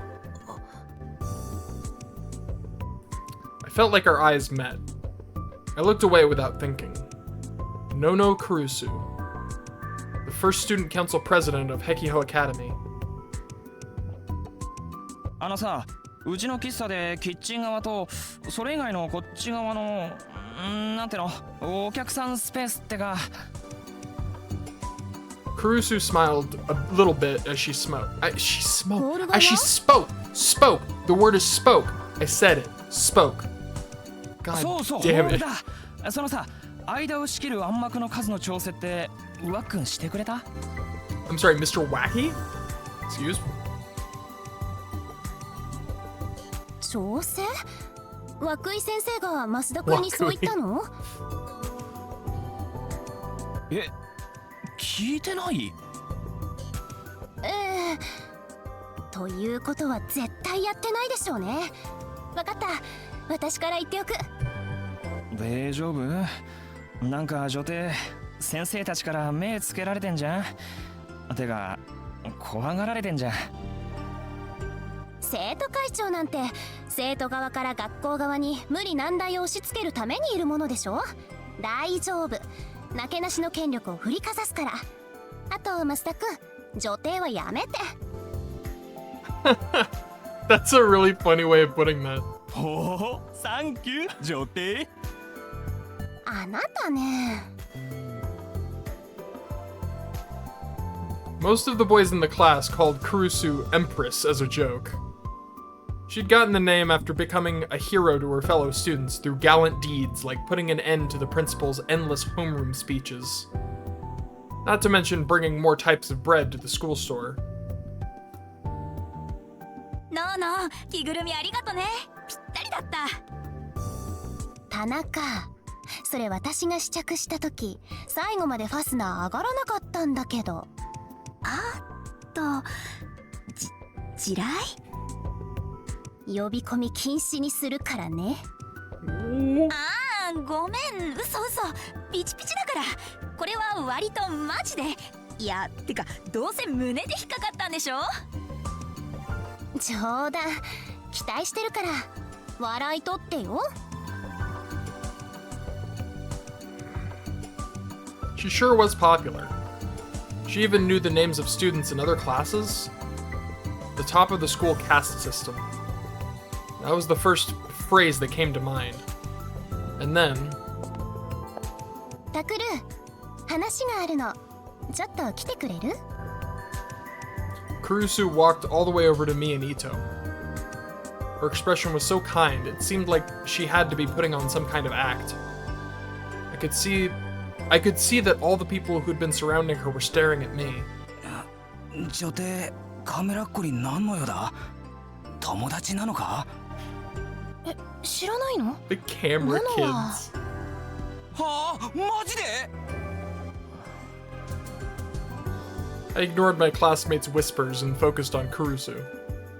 Her smile seemed fake, as if it had been plastered on her face. Whenever she smiled like that, it meant she wasn't in a good mood. 今はごめん。事件に関して気づいたことがあって、それをまとめてる最中なんだ。生徒会文化祭の準備が佳境だろ。だからクルスが落ち着いたらで。Her cheeks twitched a little. Oh, crap. Kurusu didn't like it when I called her by her last name. ちょっと来てくれる？物質。I don't like that tone. I could sense a dark aura forming around her, hardly befitting a so-called empress. 来てくれる？ She was so close to me. Oh, 行こうか。 oh, dude, 物 she's 質なあ宮代。 Ito couldn't handle the terror. It didn't look like I could talk my way out of this one. Seeing no other choice, I nodded and stood up. Oh クルス。no. Yeah. クルス。 Yeah. ちょっと。Oh, what? He gets to call her by her last name? グラウンドに出す屋台のコンロの数でしょ。やっぱり一つの屋台につき一つで統一する。いや、それは。おう。悪いけど例外はなし。校長に掛け合ったけどダメだったから。人数が多くて不満があるところは私が後で直接説明に行く。 This guy gives me like crazy Fire Emblem vibes. I don't know why. Like, I swear he's a cavalier. 了解。いや、じゃなくて、なんで持ち場離れて。クルスだから忙しかったら落ち着いたらでいいって。もう終わったから。ごめんね川原くん、急ぎなの。 Her tone was gentle, but brooked no argument, as she went to hurry to the club room.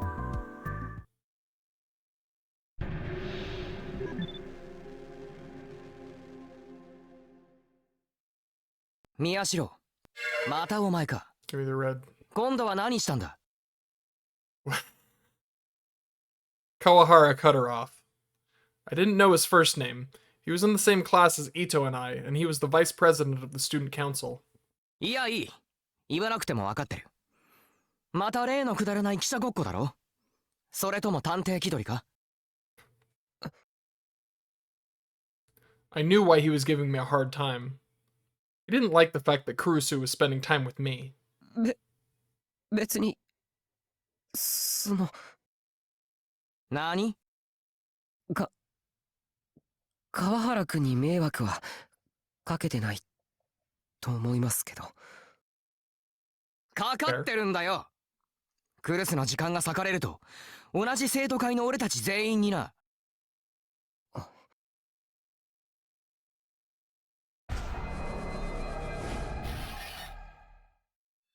うるさいな。Fisticuffs? なんだって？今うるさいって言ったのか？ He must have heard that, because he came storming up to me. He tried to grab me by the collar, but I knocked his hand away. Instead, I grabbed his head and put it under my arm. おい、離せ! I grabbed his belt and lifted him up off the ground. お、ブレーンバスターか。そのまま垂直落下で落として宮代。Dude, やめなさい、危ないでしょ。 I raised Kawahara up above my head and then stood there, unmoving for a moment. Just when I was deciding whether to drop him or put him down. おい、下ろせ。 Yo, don't squirm, my dude. He flailed his legs out towards the ceiling and tried to escape. The man didn't know when to give up. I could do a lot worse than just drop you, you know. I shifted Kawahara around in my arms and quickly moved into a position for a pile driver. Then I dropped to the ground butt first and slammed his head into the floor. スタイナースクリュードライバ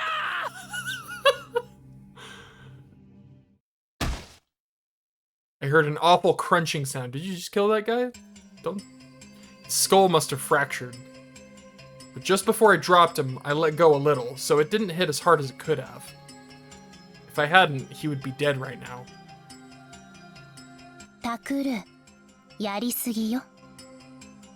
I'd say fracturing skulls is going too far. Yeah, it's. Yeah, you know what? I'm inclined to agree with Kurusu here.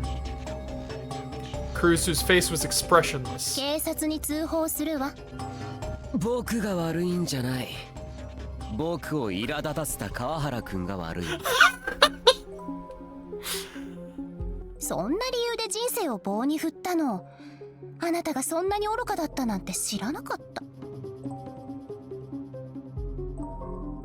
I watched in a daze as Kurusu called the police. Kawahara had passed out, little bubbles of foam forming around his mouth. The teachers had heard the noise and started to gather around me. I guess I'm going to have to drop out of school.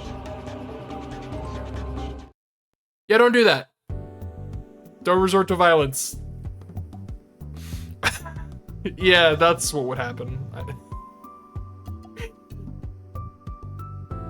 I could beat the stuffing out of Kawahara right now if I wanted, but that would just get me in trouble. I didn't want to ruin my life over something like that. So I decided to just not say anything to him. お前、小中と不登校だったんだって？ Congratulations, you've escaped a pile driver for today. I could feel my legs tense up. I stopped. My face got hot, and without thinking, I glared accusingly at Kurusu. She quickly shook her head no. 川原くん、急いでいるから。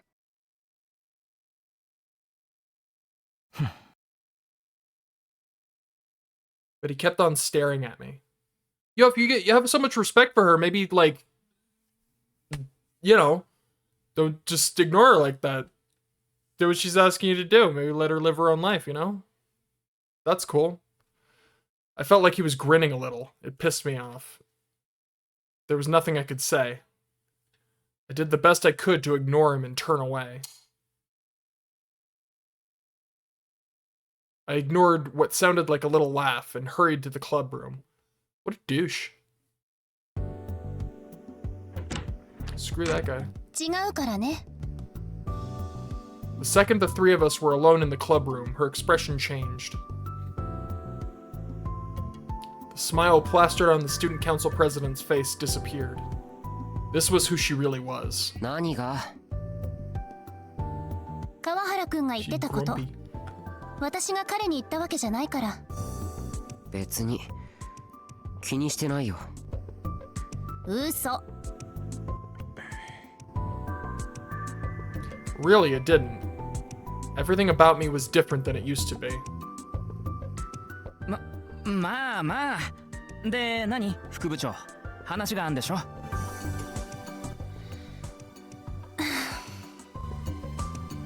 Kurusu sighed and changed the subject.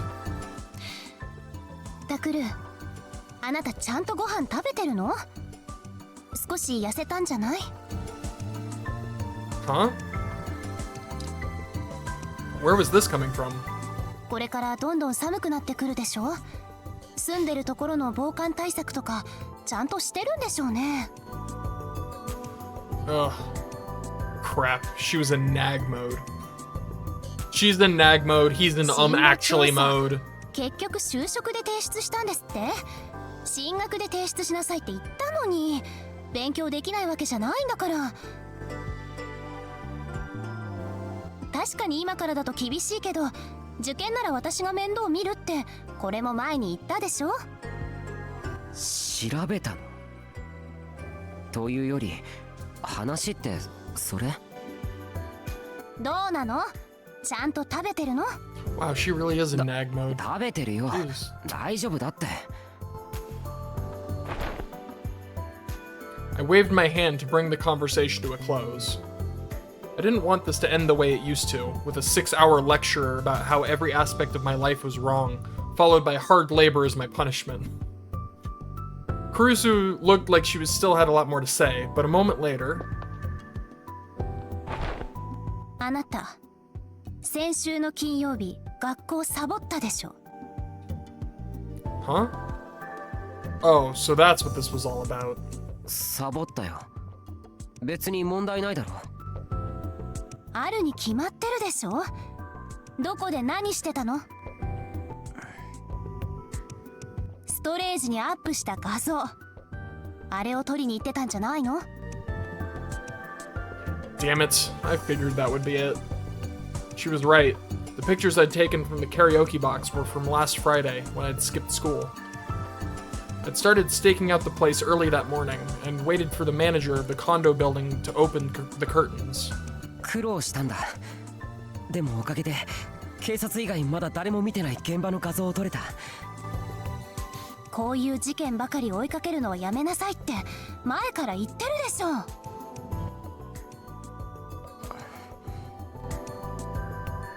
Kurusu was the vice president of the newspaper club, and had been opposed to Ito and my journalistic ethos for a long time.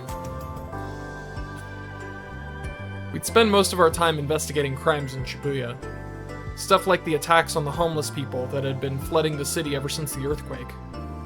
And urban legends about a company involved in the rebuilding who'd put up tons of security cameras all around the city.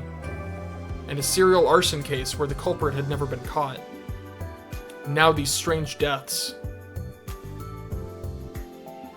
For her part, Kurusu said that a student paper shouldn't be investigating crimes. She wrote normal, sincere articles and made normal, sincere videos. The video about the Shibuya recovery efforts that had won a prize had been mostly her work. タクル、今回あなたおかしい。学校をサボってまで事件を追うなんて今までなかったでしょ。 That was true. But the reason why was obvious, right? I was lucky enough to have this huge mystery right in front of me. 今回に関しては学校をサボるのもしょうがないよ。なぜ？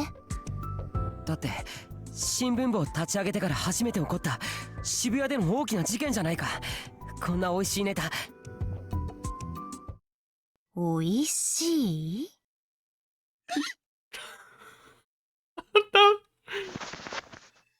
？Hold on. That's funny. That face was bad news. It was scary. Ito was right next to me, so I grabbed him and held him tight. Hold me, Ito. おい縦にすんなって。え、縦なの？てか副部長何その顔？おいしいですって？人が死んでるっていうのに？違います。すいません。Stay away from me. I really can't handle this. おすんなって。ちょっと待って、マジで縦なの？やばい。That face was seriously bad news. The Empress was scary enough that she could send a demon running in terror. I'd never even met a demon either. That's just how scary she was. もう一度言ってくれる？よりによってあなたが人が死んでおいしいですって？ Alright, for real, she is actually pretty scary. Oh shit. I needed to find some way to stop her.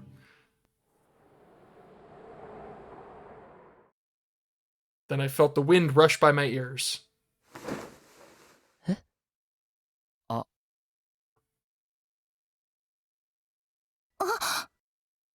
Oh no! No! Oh no!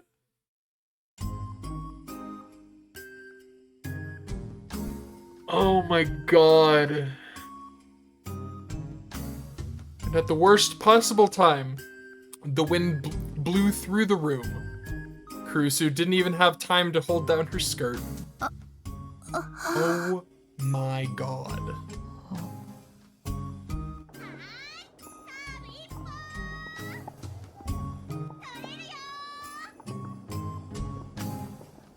My eyes were locked with Kurusu's as I heard the sounds from the open window. I hadn't even realized it was open until then. There was a tennis court on top of the special use building. That was probably the tennis team out there.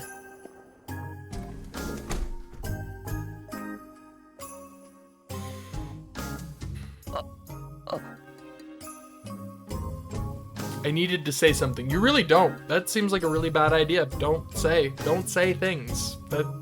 That seems like how you die, is you say something. Was I supposed to tell her I hadn't seen anything? I think you just say nothing. I think you just say nothing about it. Let it blow away with the wind. 白なんですね。 Oh my god. イメージ通りというか。 Alright, Ito has given us the example of the worst possible thing to say. Idiot! Are you trying to get yourself killed? 私の下着の色が何色か今関係あんのか？ Oh no.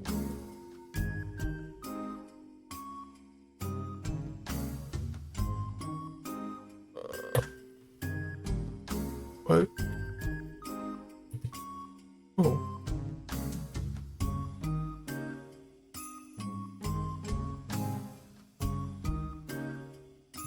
Oh my god. Why is it too difficult?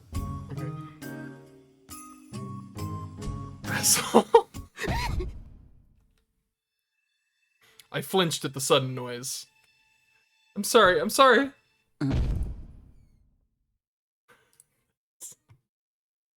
Oh my god. Computer, please listen. I need you to work with me here. Alright? I need you to just do your best. Leaving you. And then I realized. I was sure that was the sound of Kurusu kicking the wall. or maybe the sound of her murdering Ito. But I was wrong. It was coming from deeper inside the room. あの子はまったく。和樹来てたの？和樹？そうか、ヘッドホン。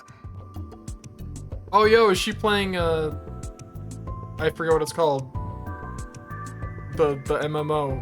It was an ESO, I don't remember what it stands for. But that's what it looks like.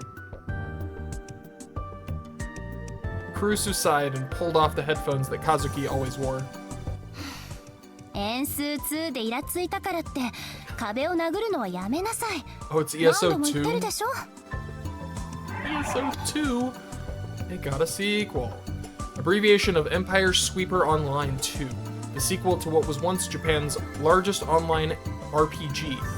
MMORPG. Empire Sweeper Online. Like its predecessor, it was well received. While the vast majority of users have moved on to ESO 2, the inability to transfer character data from the first game has caused a small number of veteran players to stay with ESO 1. The game takes place in the fantasy world of Bazelard, which is modeled after medieval Europe. And then these books that I just don't care. Books. うん。壁へこんでるじゃないもう。 Hana Kazuki, the only first-year student in the newspaper club. But forget her, this was my chance. As Kurusu was rubbing the red marks on Kazuki's hand, I said, とにかく僕は事件を追う。発見があったんだ。もしかしたら大きな手がかりになるかもしれない。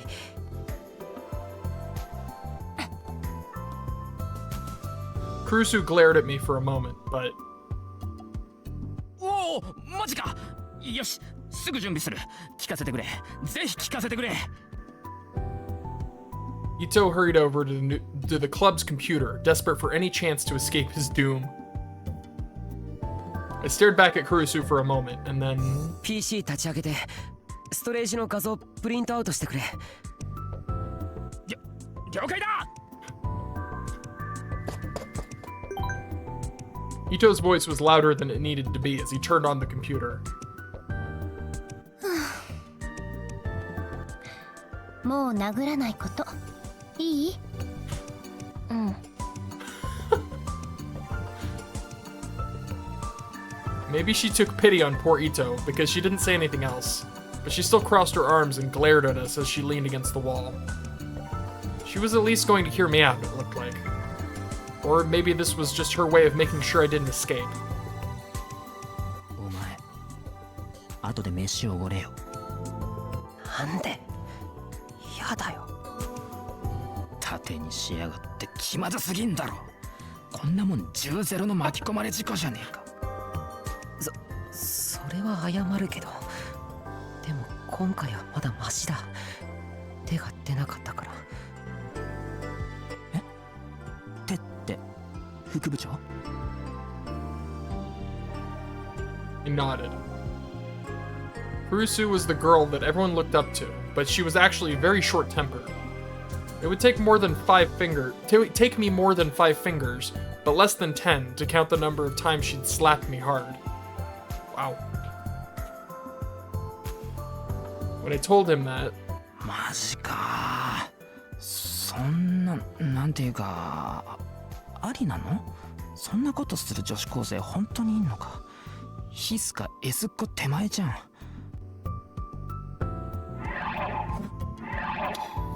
what? Esco. A girl with a sadistic personality who enjoys inflicting pain on others. Extremely dangerous. His. Short for hysteric, originally a term used in psychology, but here used to refer to a short-tempered person who can't control their emotions. Got it. ねえ、あなた方、陰口は聞こえないように言えって言われないの？ The almost hiss didn't even bother looking at us as she spoke. いや、そのセリフを言ったことはあるんだけどね。それもついさっき教室で。Dude, you need to take your foot out of your mouth and get going with this computer thing. Like, just そう Drop it. And,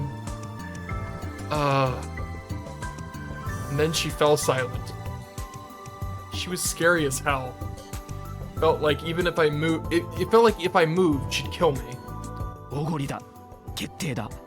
大盛りにデザートだ。異論は認めん。高校じゃん今のは。 Actually, it was 100% Ito's fault for not keeping his mouth shut. You know, this current attitude, I will say, yeah, probably Ito's fault. That was a really dumb thing he said. What? 見たか？見たよな。 Oh my god, stop talking about it. み Have you learned 見て nothing? ないよ。 Have you learned nothing? That was a lie. I'd seen it. They were white.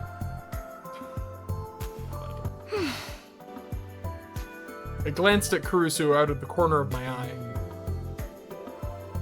I guess that really was just about what you'd expect. Still, I'd only gotten a glimpse.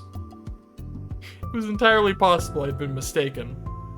If I burned the image into my brain now, maybe the next time something like this happened, I'd be able to react more quickly. So I prayed for more good luck. Oh my god. If it ever did happen again, I swore I would react as a right-sider should.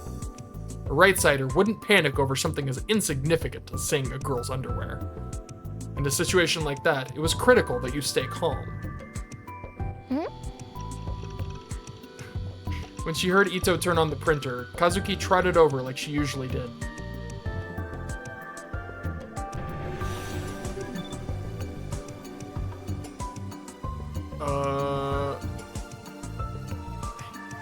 That online game addict has the best computer skills out of anyone in the club. The green one. Whenever she was around, it was her job to run searches and organize the information on the PC, but... 和樹手伝わなくていい。この件については部の活動と認めてないから。Kazuki gave us a questioning look. あとそうなんだ。 Kazuki just said, like she always did, and walked away. So just doesn't feel like talking. Is it just, she can't talk? ほら和 Also, 樹 what is that in her mouth? Is that a まだ lollipop? 手赤いわ。もっとさすってあげるから。 What?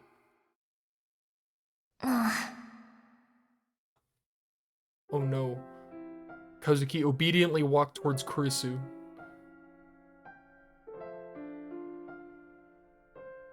Kurisu took her hands and rubbed them gently, like a mother would. 痛かったでしょ。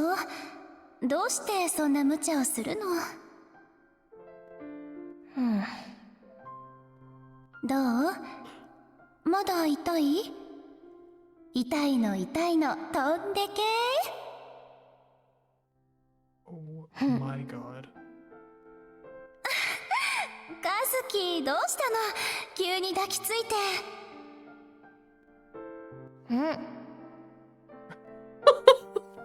I think I love Kazuki. I think she's my favorite.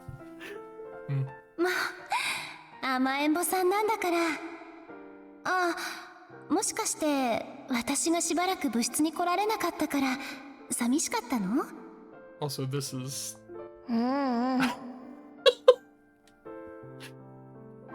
just the idea of an entire conversation with just... じゃあわからないわ。ほら、私の目を見て、ちゃんと答えて。ね？寂しかったんでしょ？違う？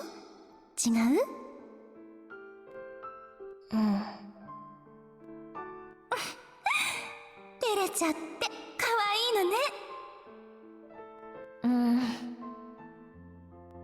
ごめんね。寂しい思いさせて。でも安心して。今日はずっと和樹と一緒にいてあげるから。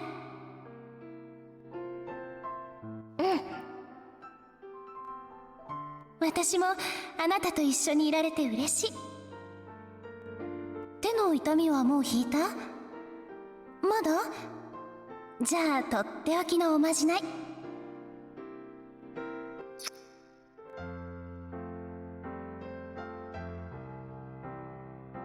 Kazuki watched with a look of ecstasy in her eyes as Kurusu softly kissed her fingers.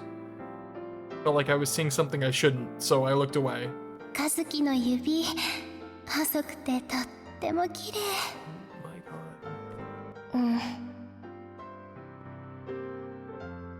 おい、何ぼんやりしてるんだ？ Hey, back to reality, please.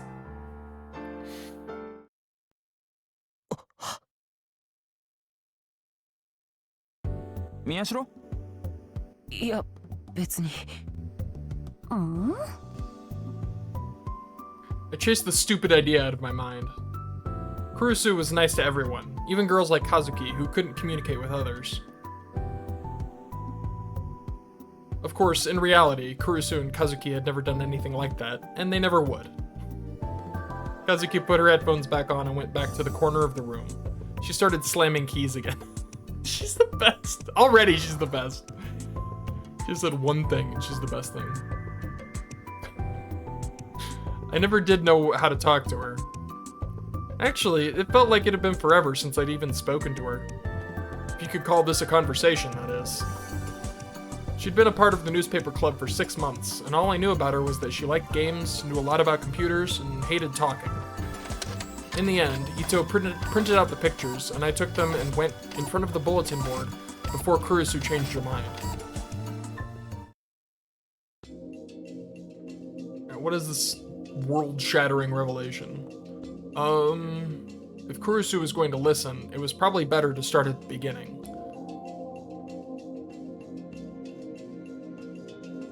She didn't seem interested in the cases, but if I ignored her and it made her even madder, even using Ito as a shield wouldn't be enough to save me. 今僕らが追っている事件は2つ。まず1つ目は今月の7日に起きたニコニア生放送公開自殺事件、通称こっちみんな。場所はここ、神南。事件の内容は名前の通りニコニア動画で生放送していた男が放送中に突然自殺した。厳密に言うと完全に自殺と決まったわけじゃないんだけど、死んだ時の状況からそう言われてる。名前は大谷優馬、21歳。俺氏未来が見えてしまう件についてっていう預言者もどきみたいな放送を定期的にやって結構アクセス数を稼いでいたニア生主で、その状況だけど、まず放送中に大谷氏はコメントを設ける時間をとって一旦カメラ前から姿を消す。その後ドアがノックされて誰かが来たらしい音をわずかだけどマイクが拾ってる。聞き取れないけど何かを話す声も。そしてカメラ前に戻ってくると右腕が半分なくなってた。細かく切断されて自分が持ってきた皿の上に乗ってたんだ。そしてその指を自分で食べた。まるで痛みを感じていない素振りで。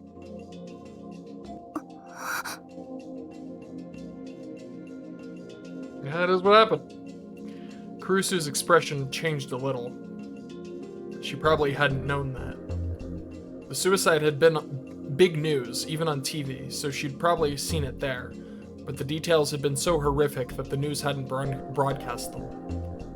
Those details could be found anywhere on the internet. It was only a matter of time before someone started putting it all together. The video itself had even started to get around.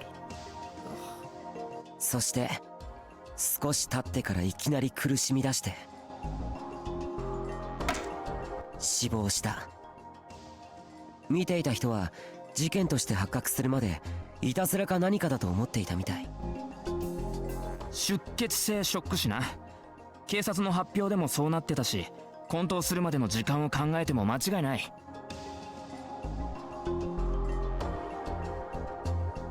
Ito added. Ito knew more about this stuff than I did.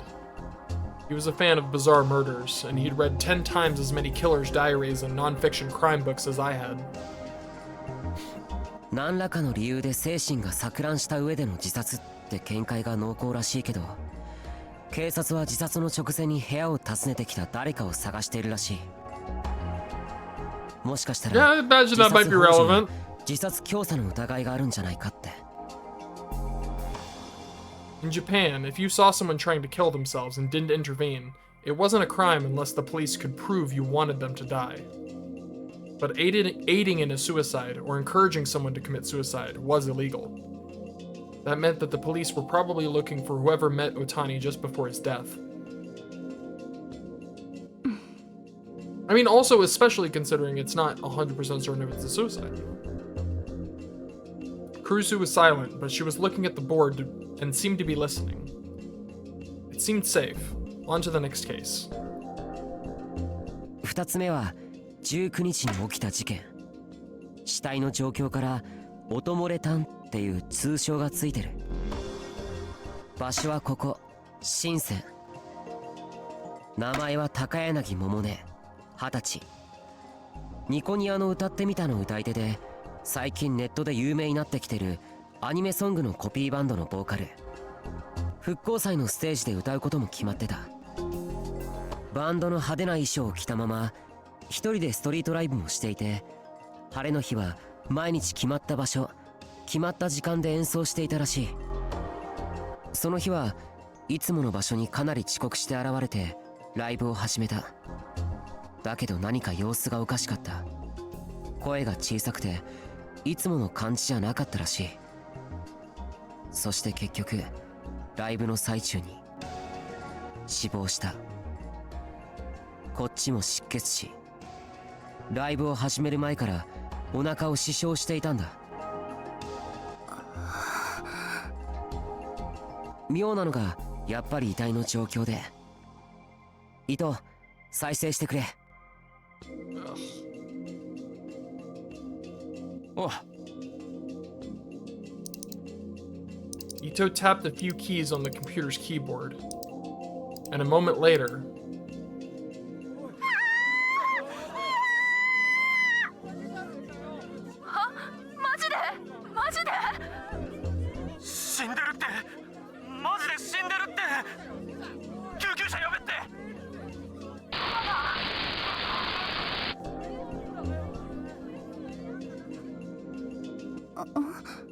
how was that? Caruso looked confused when she heard the sound. Evidently, she wasn't able to make it out. I also wasn't able to make it out. 渋谷ニュースが音声いじってアップしてくれた方。ああ、そっちだよな。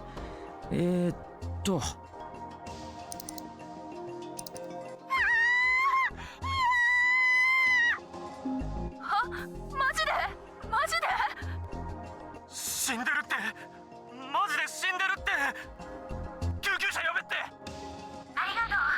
ゆっくりしていってね。ありがとう。ゆっくりしていってね。ありがとう。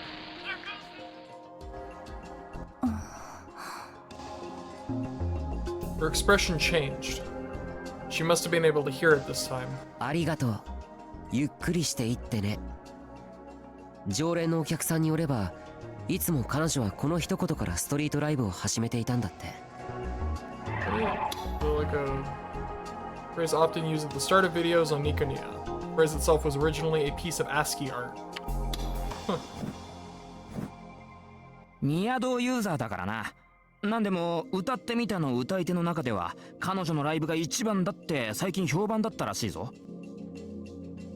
Kurusu seemed to be ignoring me and Ito. She was staring at the computer screen that was the source of the sound. 今のは悲鳴は死体を発見したお客さんたちのもの。動画で撮っていた人がいたんだ。で、今のは高柳さん自身の声で。お腹に埋め込まれていた小型のスピーカーから聞こえてきたんだ。Ew! Gross. Why? Kurusu seemed confused, so Ito interjected. つまりその日のライブは最初から録音されたものだったんだよ。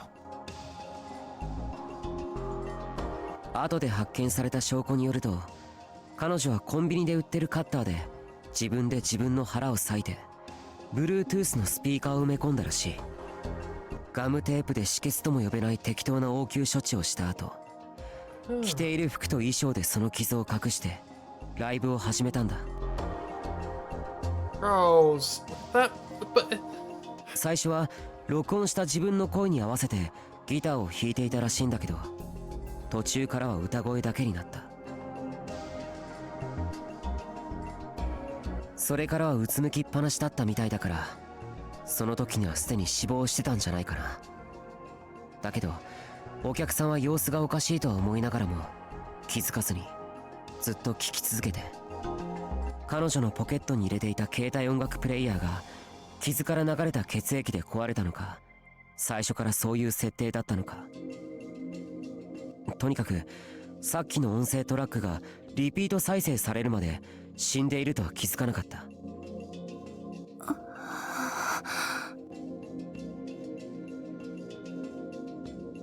Kurusu's face was a mixture of confusion and discomfort. Of course it was. She'd never heard of something like this. I couldn't hold back my excitement. な、すごいだろ。Instead of agreeing, Kurusu's brow furrowed. She probably didn't realize it, but she'd wrapped her arms around herself. What was wrong? Was that a little too creepy? I mean, people are dead, dude. Like, I get it, but I also, I get both the, I get it. I'll leave it at that. I get it. でここまでは単にこれまでの事件の整理だろ。発見ってのは？ Oh yeah, he was right. I used the computer to print out a series of pictures. 当然だけど両方とも事件の目的はわからない。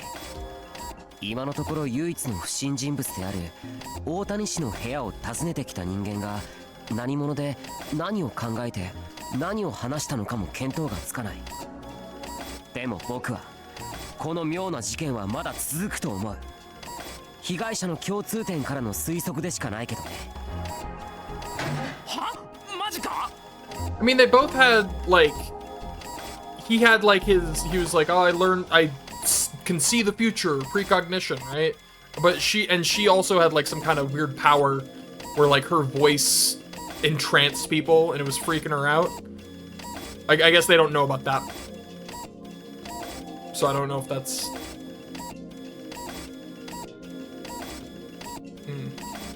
Ito leapt out of his chair in shock. Well, I couldn't blame him. 共通点に関しては散々話し合ったろ。分かったのは渋谷に住んでることと宮堂のユーザーだったこと。あとはまあ2人ともある程度の知名度があって自殺した状況が異常だってことくらいか。でもそんなもんじゃそれ以上のことは何も見えてこなかっただろう。 Yeah, I guess I only know that because the parts, like, from their perspective or whatever. 気づかないか？別の共通点。I pointed towards the bulletin board as I spoke. Ito looked really annoyed. 偉そうにしよってからに。そもそもこっちの気を引くようにプリントアウトしてるやつはなんだ？ One of the best parts of finding something like this was seeing the angry look on his face. Well, it was only yesterday that I'd found it myself, though. じらさなくていいから何を見つけたの？ Kurusu beckoned for me to go on. No matter what she said, after hearing all this, she probably wanted to know what came next. Oh, it was done printing. Hello! Kazuki suddenly stood in front of me. Oh. She's adorable. She offered me the printed images without a word. ありがとう。Then she offered me something else.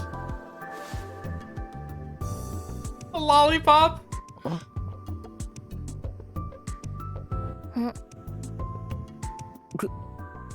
くれるの？ She nodded. どうも。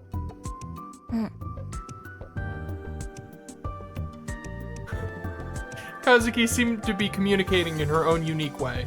She walked over to the bulletin board. She's the best. She's the best character. That's it. That interaction alone has cemented it. She's the best. That's so adorable. and tapped the data printouts on the 2 cases with her finger. 和樹どうした？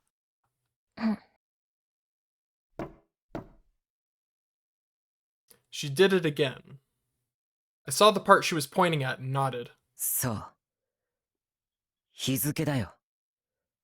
7日、19日。ん？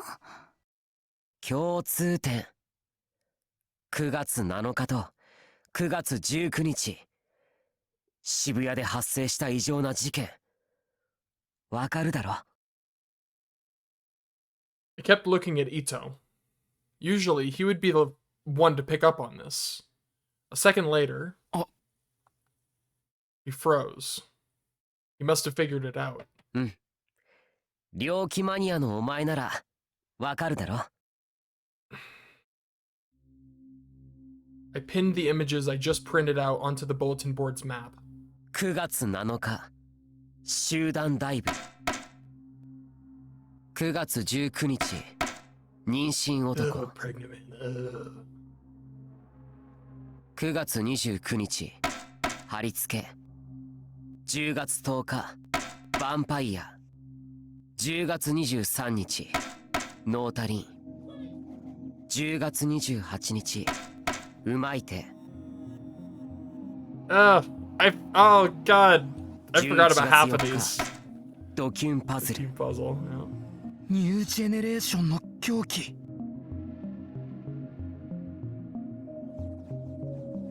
Yeah, I forgot about a couple of them. Yummy Hand and Brain Dead. Ugh. 6 years ago, in 2009, a series of strange deaths had occurred just before the earthquake that struck Shibuya on November 6th. They became famous for the words left at the scene of every crime. Those eyes, whose eyes? They called the killings the New Generation Madness. The murders took place in Shibuya, but the whole country took an interest in them. At the time, I was in 6th grade, and just like a lot of people, I followed every new development on the internet. 日付が6年前の事件とぴったり一致してるんだ。事件も自殺っぽいっていう内容はともかく、猟奇的だという点で同じ。偶然でしょ。She seemed to be trying to force the words out of her throat. Kurusu was acting a little strange. Her arms clutched her torso even tighter. 副部長？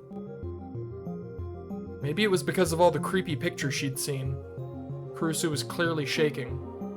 She tried her best to stop it as she spoke. 何でも関連づけて大きくしたがるのはやめなさい。2つたまたま一致しただけでしょ。I mean, he does have a point. It's pretty freaking weird. 偶然かそうではないかはすぐにわかるよ。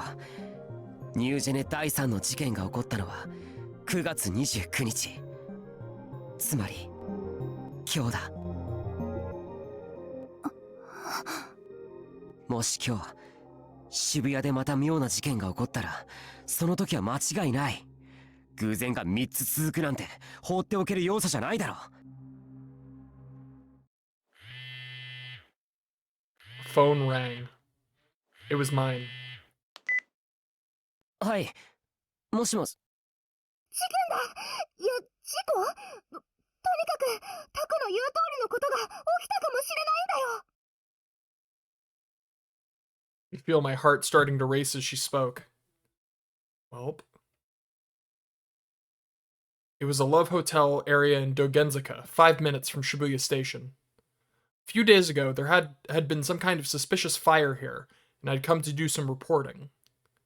The place was supposedly a love hotel spot, but even at night, when businesses should have been booming, it wasn't particularly exciting.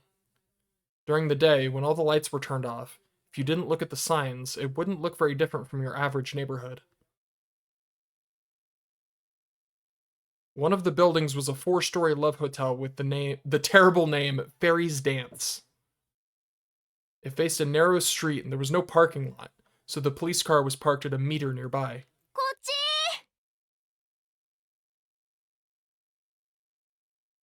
Serica was standing in front of a general store some distance away. She was supposed to be spending the day taking photos of the area around the last two crime scenes. 何があった？わかんない。さっきゲンさんと107の近くですれ違った時にここで何かが起きたって教えてくれたの。相変わらずあの人はよくわかんないな。どこから仕入れてるんだ、そんな情報。便利だからいいけど。Gen was a homeless man I knew who had sold me all the books in my secret stash. He was a drunk who claimed to be of noble blood, but the stories he told me about his past didn't sound very noble at all.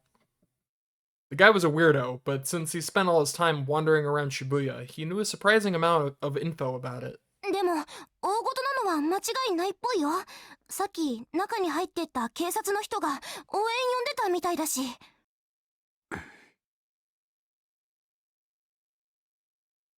I see. I decided to start by taking a video of the outside of the hotel with my smartphone. Oh. お前、こういう時だけ足早いな。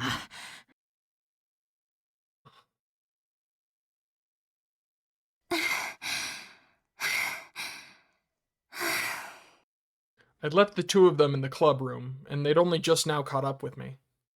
They must have ran here. Ito especially was breathing very heavily. なんだ、クルスも来たのか。Kazuki had decided not to come, evidently. Of course not. I'd never seen her outside, except when we were going to and from school. で、事件か？ Supposedly. I told Ito what I'd heard from Serika. He seemed really disappointed. なんだそりゃ。単に血は喧嘩かなんかで騒ぎになったんじゃねえの？それだけでわざわざ応援なんて呼ぶか？それに、今日は29日なんだぞ。だから気にしすぎだって言ってるでしょ。Kurusu seemed upset. She glanced at the love hotels around her in disgust. 早く学校に戻りましょう。学生がいていい場所じゃない。監視カメラに映っているのが問題になったらどうするの？ She probably didn't want to get involved. Ever since the rebuilding, there had been more cameras around Shibuya than ever before, even around the love hotels. In our school uniforms, we probably stood out. Kurusu motioned for us to go home. And then... Huh? I saw something in the viewfinder. On the third floor of the Love Hotel, the windows in one of the rooms facing the alley were open. The windows must have been all the way open because the curtains were fluttering out. なあ、普通こういうとこって窓開いてないもんだよな。I asked Ito as I looked up at them. ん？まあそうなんじゃねえの？使ったことなんかねえからわかんねえけど。Ito followed my gaze and saw for himself. Felt suspicious. I'd never been to a love hotel either, so I didn't know. But normally, you'd keep the windows shut, right? You wouldn't want people seeing or hearing what you were doing. Huh? Then, suddenly, I heard a sound from somewhere. It was a calming song with a simple melody. Took a closer listen. Was it a music box? Is it what I'm hearing right now?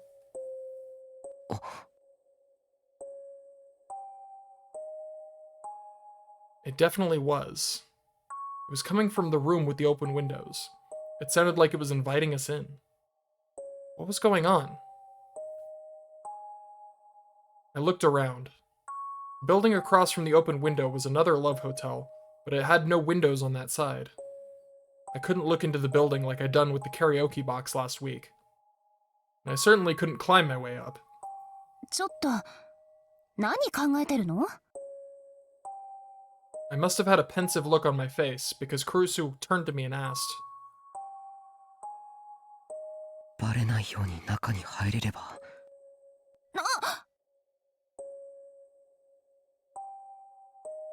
That's ballsy. I looked over at the parking meters. There was still only the one car. Okay. 裏口ぐらいどっかにあるだろうから Oh my god, is he 応援 doing の警 this? 察が来る前に済まそう。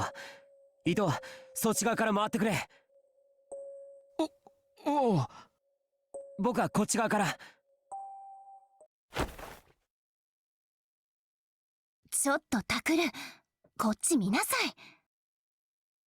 I began to go around the building, not waiting for Ito's answer, but Kurusu grabbed my arm. ダメ。こんなの部活の範疇じゃないでしょ。私の言うことが聞けないの？ Crap. She was just a millimeter short of making that face again. しかもここ、いかがわしいホテルでしょう。それに、もし妙なことに巻き込まれたらどうするの？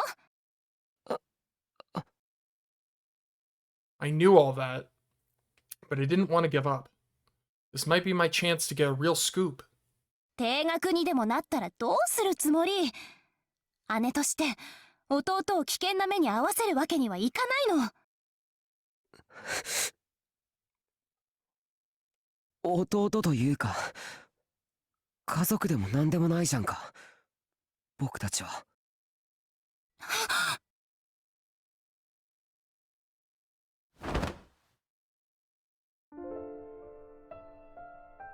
Instantly, Kurusu grabbed me by the collar with incredible force and brought her face so close to me that our foreheads touched. I could tell her cheeks were flushed. There was a small, wordless growl from deep within her throat, and her arms were still shaking a little as she held me. What was she trying to say? No, I knew what she was trying to say. But Kurusu didn't say it. Kurusu wasn't the sort of awful person who'd bring up the distant past to try to win an argument. And anyway, that was all over now. It wasn't either of our faults. What the hell happened? やめー！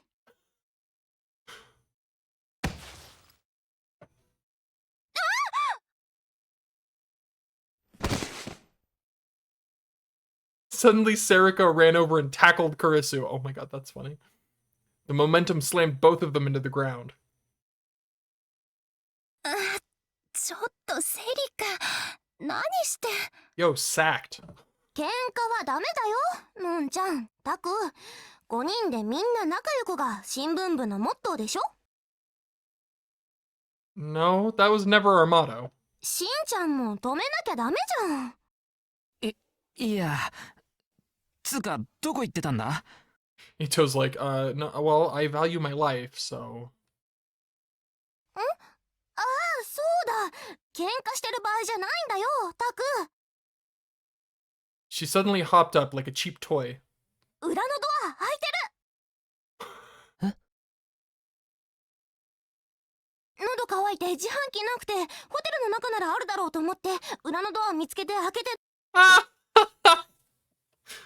Oh, that's funny. 中入って自販機やってさすが妖精のダンスじゃんやるじゃんって思って買って一気飲みしてたらあれって。んだよそれ。 Okay, I lied. Sarika might be the best. お前 That's いつ close. も後先考えずに突き進むよな。 That's really funny. タク、どうするの？ I could tell that Kurusu was glaring at me. But she didn't but she didn't say anything. She couldn't say anything. 二人で行こう。カップルの方がいざという時にごまかしが効くかもしれない。オッケー。 As soon as the words were out of my mouth, Sarika beckoned me to follow her. I did. What's the deal with between her, him, and this one? What's the deal there? What's that all about? I didn't say it, but in my heart I apologized to Kurusu as I went. Of course, she couldn't hear me, so she didn't say anything. All right, I'm invested in that. 階段、 Whatever 向こうなんだけどな。 that's about. We went inside the hotel from the rear entrance and hid behind the corner that led to the lobby. This was my first time inside a love hotel, and it was a lot less gaudy than I expected. The name was false advertising. There were no fairies and no one was dancing. Maybe the quiet atmosphere was a selling point? But ですから人を早くよこしてください。いやそれは新庄さんに聞いてください。 the quiet was ruined by the sound of a police officer screaming into his phone. He was either confused or just excited, because he kept saying the same things over and over again. Something had happened after all. And something bad enough that he needed backup. This was my chance to die. This is your chance to die, dude. This is not a good plan. This is not a good idea. If we could get to the scene before the place was overflowing with cops, we might be able to find an unexpected scoop. はい、それは間違いありません。確認しました。 This just です in. がこちらでは判断が。いえ、ですからそういう状態じゃないんです。 Corpses of high schoolers, middle schoolers, I don't know. They're dead is the point. That's the scoop. You died. A cop was in the way. Whether we took the stairs or the elevator, we needed to go through the lobby to get to them. All right, time for the stealth portion. Gotta hit this guy with the sneak takedown. Batman, this fool. 行くよ。え？早く。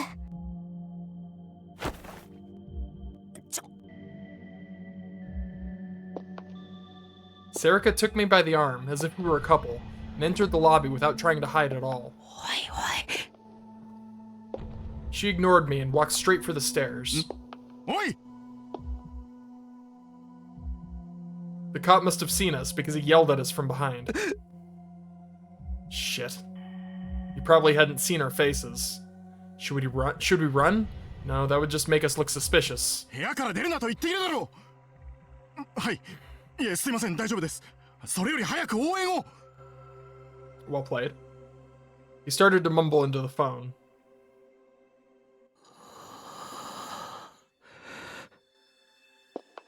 We crossed the lobby without looking back.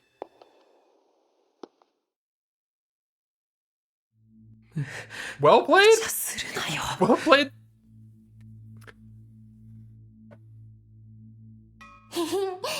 でもタクの言った通りだったじゃん。ごまかせたごまかせた。 Oh my god, it is so yellow in here. びっくりした。 That is an insane amount of yellow. That was a close call. My heart was pounding so loud that the noise is making me sick. Could he not tell that we were high school students? I mean, I would also be confused about that, considering you're literally wearing your uniforms. But also, like, yeah, I could see him being distracted by everything else. Like, whatever crazy shit's making him call for backup.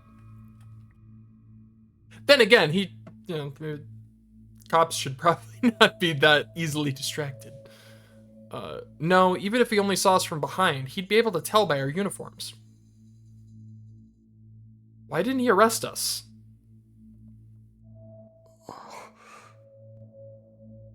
Maybe he was panicking so much that the thought never occurred to him? てとどうしようか。 Serica let go of my arm and turned toward me. That's right.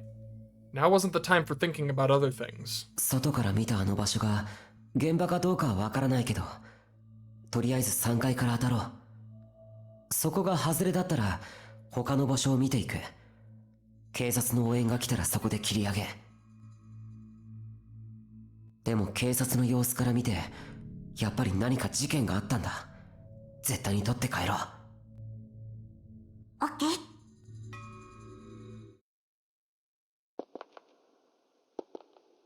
It was quiet. The policeman's voice was still drifting up the stairs, but it only made the quiet seem more oppressive. Just like he'd said, the customers had probably been told not to leave their rooms. It was too late for it to matter now, but I was starting to feel a little scared. Come to think of it, if something had happened, maybe the killer was still here? そういえばタク、まだモンちゃんと喧嘩しちゃってるんだね。 Going to die. Serica's voice was relaxed. I was grateful. I'd take any opportunity to relieve this tension. 喧嘩ってわけじゃないよ。No, maybe it was. でもまだクルスって呼んでるんでしょ？気持ちはわかるけど、なんとかならないかな。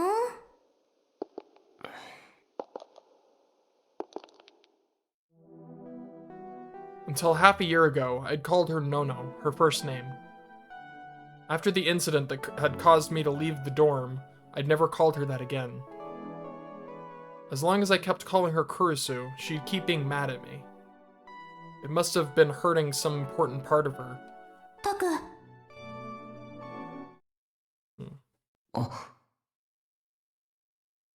The next thing I knew, we were on the 3rd floor. Sarika had gotten ahead of me at some point and was poking her head around the corner and into the hallway. 誰もいないみたい。よし。 I took out my phone and got ready to record.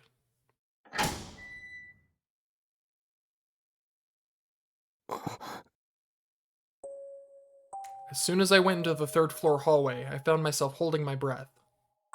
My heart was pounding even louder than when the cop had yelled at us. I tried to control myself and looked down the corridor. The rooms must have been very big because the gap between the doors was large. The floor was red, sinking into black as the hallway stretched away. I could hear the unpleasant sound of blowing air. They must have had the air conditioning on. There were no windows and there wasn't a lot of light, so the hallway looked pretty creepy, but there was nothing out of the ordinary about it otherwise. But still, it was strange. The air felt solid. It felt like someone would just jump out from the shadows the second you let your guard down, or perhaps there were traps scattered everywhere along the floor. For a second, the floor seemed to be stained with blood, but I shook that image out of my mind. What was this? It felt like the fear you feel in the darkness at night. Was it just because there was so little light? No, it was worse than that. It felt like someone was watching me and enjoying my unease. It was like they were peering deep into my heart. タク？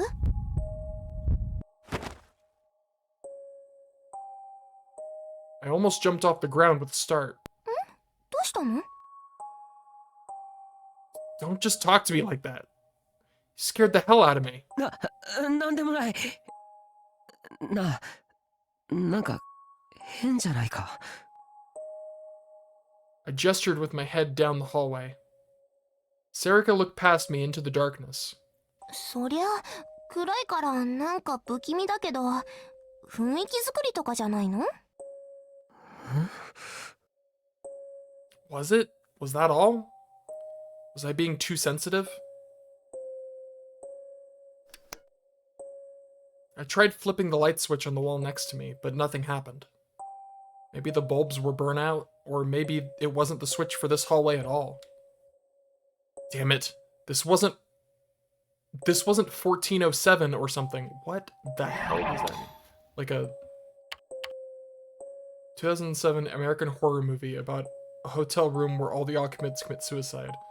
Based on a work by the master of modern horror, Stephen Queen. That's really funny. I'm not familiar with that particular book. Stephen Queen tickles me. That's very funny. I turned around. The only person there was Sarika. No one else was looking at me. I took some time to make sure of it before I spoke. 行くぞ。 I don't like that her face was out of frame. That's concerning. That's never not concerning. Sarika nodded cheerfully and stayed behind me as we walked deeper into the hallway. I remembered the location of the window I'd seen outside.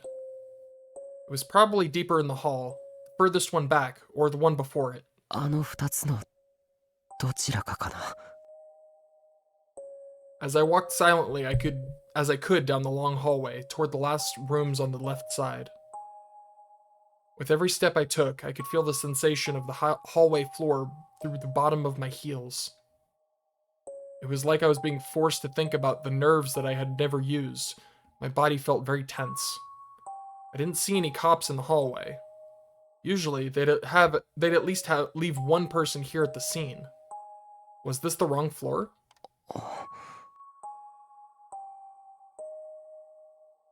We reached the second to last door. Room 306.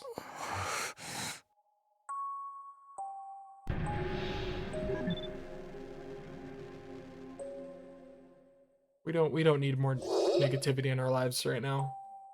I'm already on edge. I listened carefully, but didn't hear anything revealing. Just the quiet rumble of the air conditioner. 覗き穴とかないの？ Come on. ここはラブホテルだぞ。 So I'd say that's the last thing they need. ああ、そっか。おい、何を。ノック。お前な。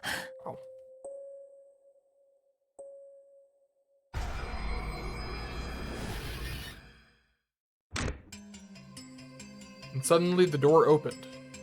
We didn't expect anyone to open it, so both Sarika and I froze. And then they came out. Gonna be like a big birthday party. ああ、坊やたちが次のお客さんかしら。 That'd be dumb. What? It was a voluptuous woman with long hair. She was completely naked. Not only that, her body was as nice as any you'd see in a magazine. Wait, didn't she look a lot like a model or actress I saw on TV? タク、見ちゃダメ。 My lord. かわいいお客さんね。入って。あ、いえ。そういうんじゃないんで。いいのよ。お嬢さんも一緒でも。 In other words, what exactly? すっごく気持ちよくさせてあげる。だからおいで。タク、どうしよお前、なんでちょっと入る気になってるんだ。う。だって。 Sarika's face was red with embarrassment. Oh no. She whispered softly. 気持ちよくなりたいし。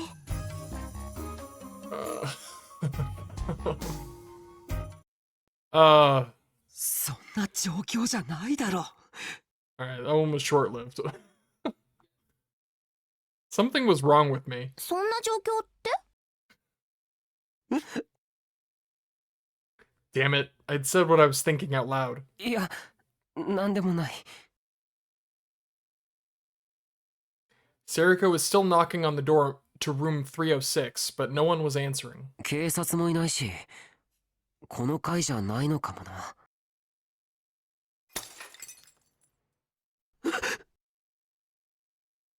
I flinched back at the sudden noise.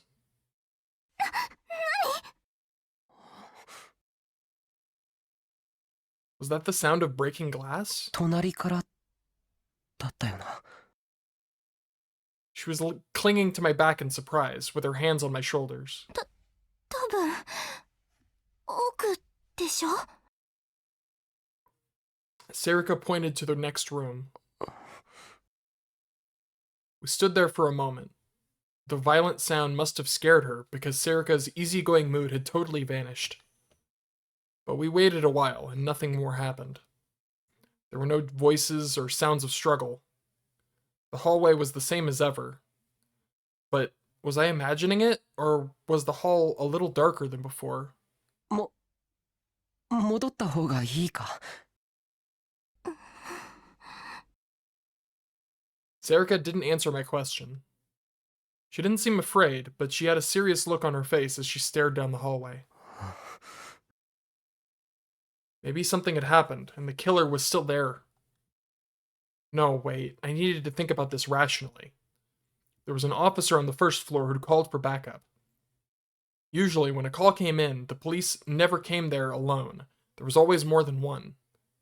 I found that out for myself during my reporting, so I was sure of it. So there had to be another officer at the scene. The killer couldn't just be hiding there. If there was any chance of that, the cop wouldn't have just told us to go back to our rooms. Did the killer break the glass during the struggle? No, that didn't make sense either. If there was any chance of them being able to do that, would that officer have gone downstairs? He'd probably gone down there to tell the front desk not to let anyone in. くそ、I had no proof. But it should be okay. More than anything, I hadn't taken any photos yet. Ooh-ah? I jumped literally when I heard the sudden sound. Oh, it's the frog. It was a very strange sound, one that didn't belong here at all. I looked and saw that Serica had gotten so nervous that she'd taken out her Garo Froggy Garoro strap and started to play with it. She probably didn't even know she was doing it. I softly poked her with my elbow. I motioned for her to keep quiet, and she seemed confused. But then she realized what she was doing and quickly put the strap back in her pocket. As soon as she was done, I looked down the hallway once more. All the way to the front of the room. We should head there. I tried to steel myself, then checked over my shoulder once more to make sure no one was there. I started to walk forward, very carefully. I was afraid of making even the slightest sound. Serica followed me wordlessly, with her hand on my shoulder. I grabbed her hand with my free hand. The other was holding my smartphone. She squeezed it tight. The feeling of her fingers kept me strong as I walked forward.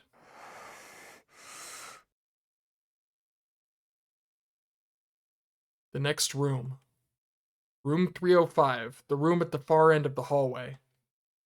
Just like room 306, it had a plain old door, but it felt like it was exuding an intense pressure. ここからだよね。 She was asking about the sound. 多分な。 I answered, despite not having any proof at all. We waited, but still heard nothing. I looked around once more to make sure no one was there, then put my ear up against the door. And then I heard a small sound. It was the sound that I'd heard outside, the sound from the windows, like a music box playing. It was relaxed and peaceful, even if we weren't, and played the same tune over and over. この部屋だ。窓が開いていた部屋。 Serica was looking at me. 開く？ No, that's... I hesitated, but she put her hand on the doorknob. ダメ。 She seemed relieved, but a little upset. I knew exactly how she felt. I felt the same way. I moved away from the door. I would have liked to take some photos before I left, but...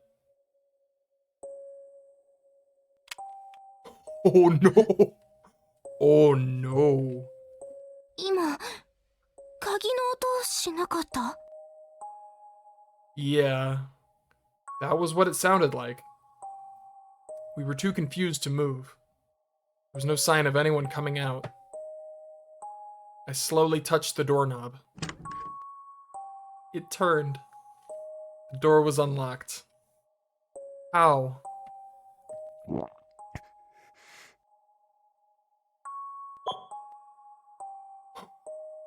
As if guided by all the strange things that were happening, I pushed the record button on my smartphone.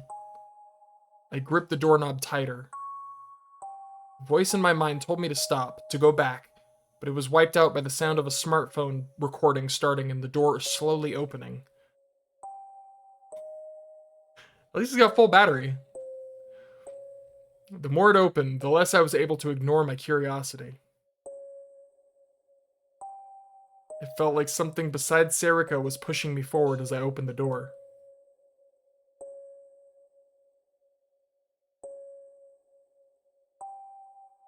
That song was playing in the dimly lit room.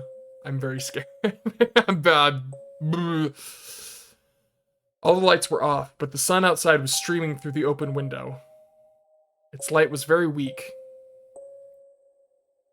The curtain in front of me, which partitioned off a part of the room, was blocking the light. I gulped and realized my lips were dry. My lips are also dry. I ran my tongue over them to wet them a little, and then I realized my heart was pounding.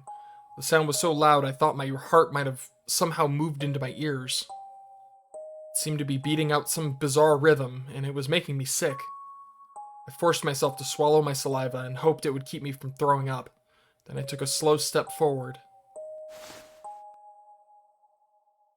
I held up my phone to record what I was seeing, and then I realized something.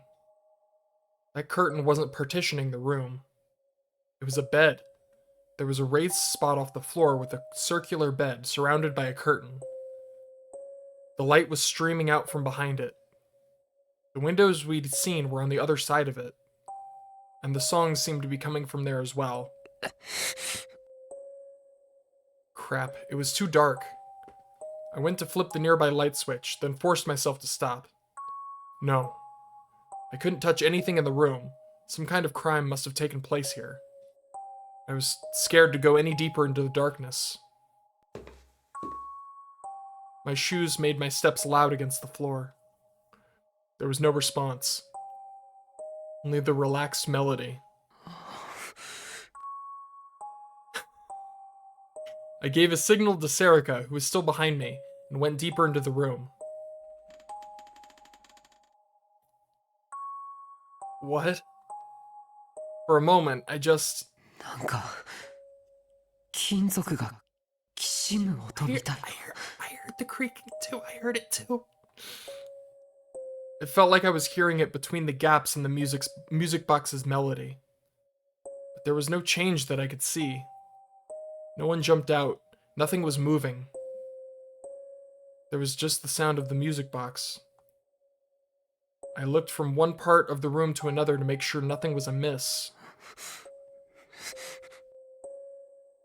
And then I slowly moved forward.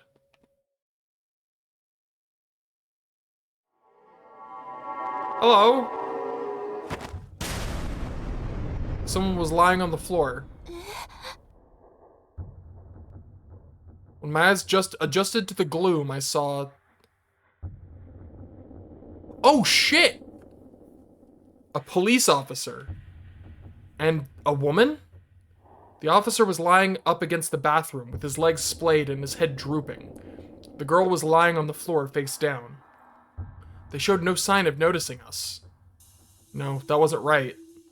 The glass behind them was shattered into 1,000 pieces. Is he dead? He looks pretty dead. Is she dead? I don't see any blood on her. The second I understood what was going on, the hand holding the smartphone started to shake. Crap, crap, crap. I could see a little blood dripping off the police officer's head. I spun around as I heard the sound.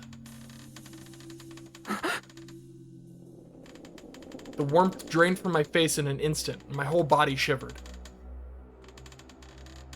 Someone was sitting on the bed.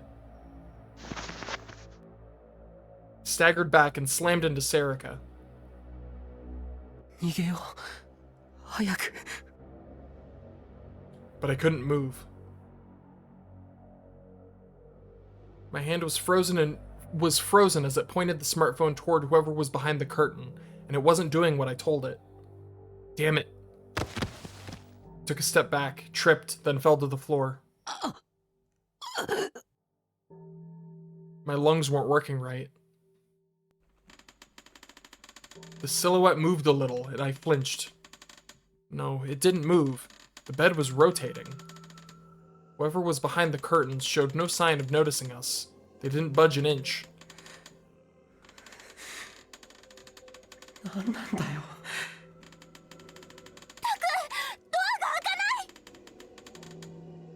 Oh no. Serica's voice sounded like it was far away. I ran back to the entrance and slammed myself into the door. Wasn't opening. It wasn't opening! なんで開かないんだよ。 Serica yelled back at me.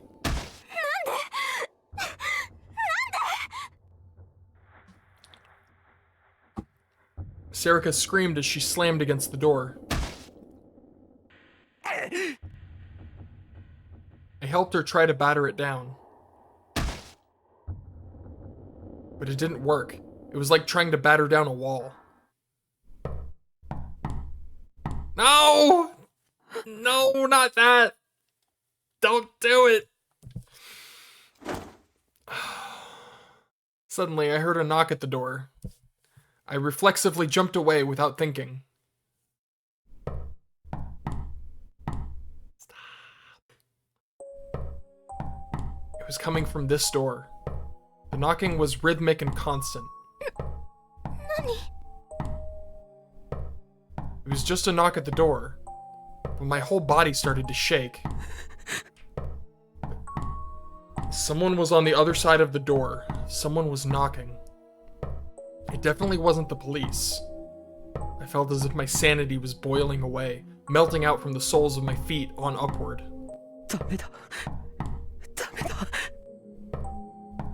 Don't open that door. Right, go out the back. 窓から何とかして逃げよう。 I grabbed Sarika's hand and ran to the back of the room. And fell silent at what I saw.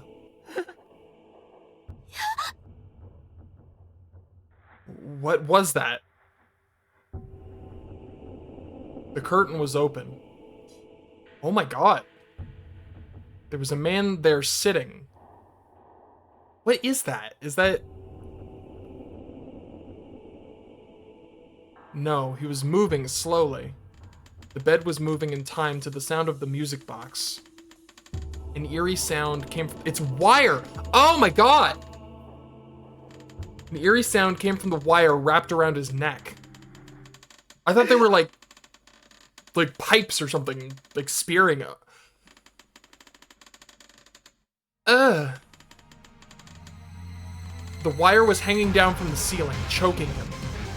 His face was all puffed up, and a color I've never seen before. His pants were wet, and the stain extended to the bed itself. The smell of piss and shit hung in my nose. He wasn't alive. He was dead. Why was he dead? Did he suffocate? Why was the curtain open? And what the hell was he doing? Why was he dead? My right hand moved without me realizing it. A reporter instinct. I needed to use the window to escape, but I pointed my phone's camera at the body instead.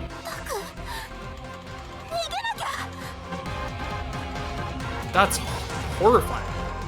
The body spun slowly. Each time it went around, the wire made an awful sound and dug deeper into his neck. It had dug in so deep by now that the man's neck was the size of my wrist. Oh my god! The skin must have been broken too, because it was bleeding a lot. Bleeding a little, not a lot. I can read.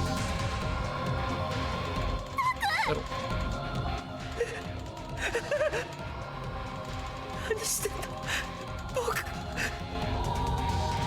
Sarika was right next to me, but her voice sounded far away, like she was talking through a telephone. I needed to get out of here, but I couldn't stop the filming. Why was I doing this? Why was he dead? The wire dug deeper and deeper into his neck without waiting for me to come up with an answer. The body turned away from me. I could see the back of his neck. The flesh around the wire was swollen red and black. Oh my god. I heard a muffled sound, like something hard snapping inside of a bag. The head slumped just a little.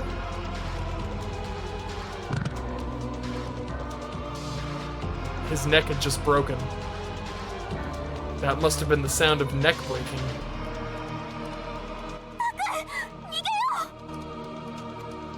I could hear Sarika's voice. Get out of here? Get out of here. Leave. No, the knocking. My body moved as I heard another sound. I spun around.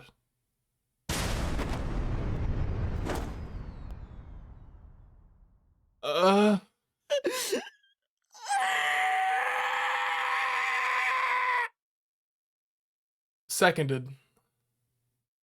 I screamed. I hate that sound. And then I heard something from behind me. I don't know what I did, but the next thing I knew, my whole field of vision had turned red. Then I felt something like a ball hit me. Was it his head? Did his head come off? Before I could understand what it was, everything faded to black.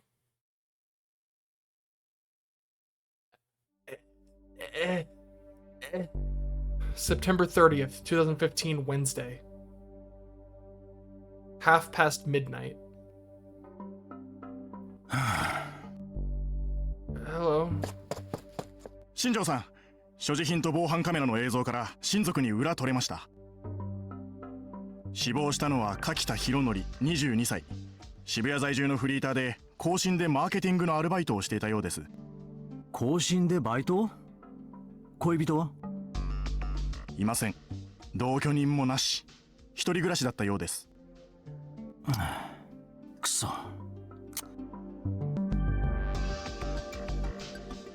Shinjo cursed. If he was single and not in a relationship, it would take time to figure out his private life. And Koshin was one of the companies that had profited the most from the recovery projects in recent years. Part-timer or not, if he worked there, he was probably pretty busy. It was possible that his co-workers knew just his name and nothing else about who he was outside of work. 新庄さん、マスコミへの対応どうしますか？海読みテレビやニコニアのネット記者が引き下がらなくて。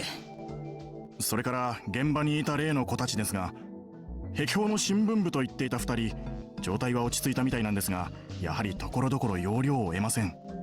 もう一人の女の子も身元を示すものを何も持っていなく、柿田の交友関係、親戚筋から洗っていますが、まだ当たりません。こっちは完全黙秘です。あと、先ほど検視の方から問い合わせが。待て、勝手に。ニコニアニュースの渡部です。すいません。一体何が起こって。出て行け。許可なく入るな。一言お願いします。Dude, get out of here. Shinjo's men physically dragged the reporter out of the room.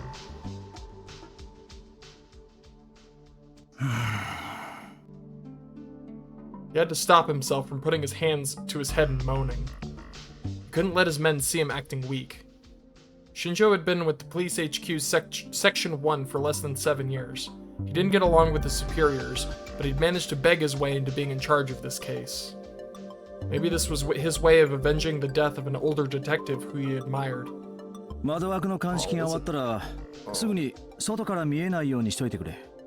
あのネット記者は最近何するかわからん。Is that Bond? I like Bond too.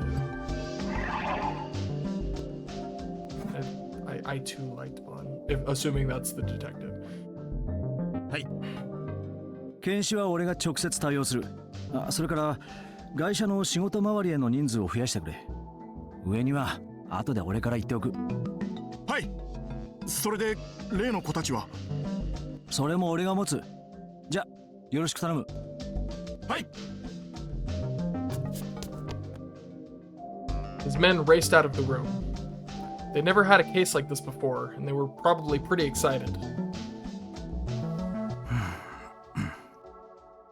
So was Shinjo, to be honest. The whole thing was such a mess that he didn't even know where to begin, but his detective's instincts were screaming at him to start doing the work needed to find the killer. よし。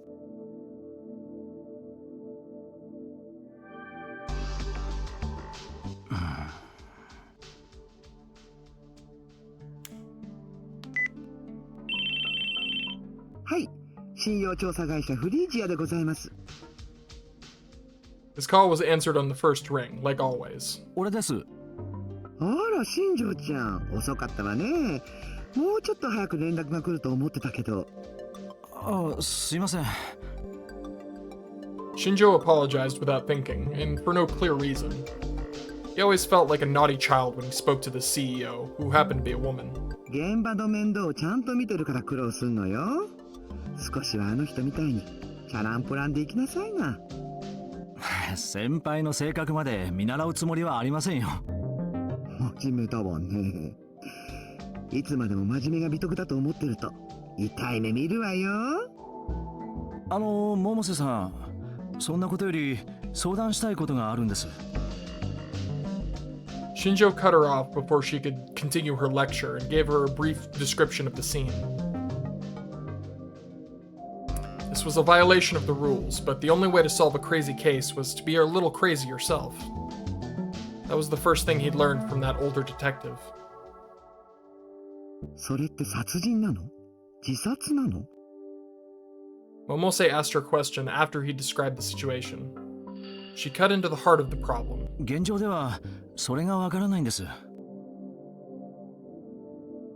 The hotel had gotten suspicious when Kakita had never come down after checkout time. When more than 10 calls to the room went unanswered, they'd contacted the police. 2 officers, as well as someone from the hotel, had gone to the room and found the body and an unconscious girl. 1 officer stayed at the scene to keep it secure, and the other searched the hotel to make sure it was safe. During the search, he'd forgotten to lock the employee entrance in the back near the stairs. That was how the 2 students from Hekiho had gotten in. Shortly after he'd left the room, the girl woke up and started strangling the officer who'd stayed. He'd hit his head on the edge of the glass window and knocked himself out.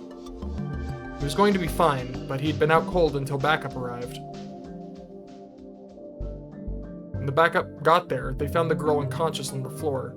A boy from Hekiho was passed out on the floor too. The other girl from Hekiho was throwing up, also on the floor. Kakita's cause of death was asphyxia via strangulation. The wire around his neck was a kind used at construction sites. It had been hung in an X pattern from the lights on the ceiling. He'd been sitting on the bed as it rotated. That's why there was so much pressure on his neck that finally his head had been severed. Jesus Christ. In the estimated time of death, Kakita had passed away before the police had even been contacted. The body on the bed kept spinning in time to music, 1 rotation every 2 minutes. In the end, the man's head had been cut off completely. The problem was the girl in the room. There was no indication that she'd ever touched Kakita. There were no fingerprints on any other signs that she'd touched Kakita's body, the bed, or the wire. The only things they'd found under her fingernails were skin and blood from the officer she'd strangled. In fact, there was no indication she'd touched much of anything in the room. Everything they found belonged to Kakita. And according to the officer she'd strangled, when she'd attacked him, she'd clearly been in an unstable psychological state. Her eyes were bloodshot and out of focus. つまり何？その女の子は柿田って男が死ぬのを黙って見ていて、部屋の中のものにほとんど触れず、混濁した意識のまま警官に襲いかかって首を絞めたと。Shinjo scratched his head as he heard her sum up the situation. That was what it looked like, at least from what they knew right now. And going just by that, it sure looked like a suicide. But it was all far too strange. なるほど。厄介だわね。現場に入り込んだっていう壁砲の子たちは？ショックが大きかったようで、最初は何も喋らなかったんですが、今は少しずつ話し始めています。ですが、いろいろと問題のある壁砲の子ですから。He checked with the school and verified that they were part of the school's newspaper club. The security camera at the rear entrance had seen them coming in, which matched their testimony. But he didn't know what to make of their testimony that the door had opened on its own, or that someone else had tried to come into the room. The door was equipped with an automatic lock, and the only person inside the room who could have opened it was that girl. But there was no sign of her fingerprints on the door. And the security camera in the hallway showed no signs of anyone else trying to get in. In any event, it was extremely rare for a civilian to see a dead body outside of a funeral. And in an unstable mental state, it was extremely easy to imagine things or just outright be mistaken about what was going on. If they turned out to not have any relationship to Kakita or the girl, he planned on letting them off with a stern warning. 結局のところ一番大きな手がかりは部屋に潜んでいたその子なんですが、何も喋りません。そのままだと非感知よね。はい。そうなると大幅に捜査が遅れることになるので、そうしたくないんです。わかったわ。ちょっと情報を回させてちょうだい。多分新庄ちゃんの立場的に無理してもらうことになるから覚悟はしといてね。3分後にこっちからかけ直すから。あ、助かります。よろしくお願いします。Shinjo went to hang up the phone. あ、ちょっと。はい。そういえばお願いがあるのよ。絶対に新庄ちゃんのためにもなることなんだけど、聞いてくれないかしら。So it was basically an order then, Shinjo thought to himself. 何ですか？この件に関して私より詳しいうちの子が一人いるのよ。それで今回の現場を直接見たいって言ってるんだけど、お願いできない？部外者を現場に？いつだって物事を解決するヒントを与えるのは部外者よ。After all, I'm an outsider too, she continued.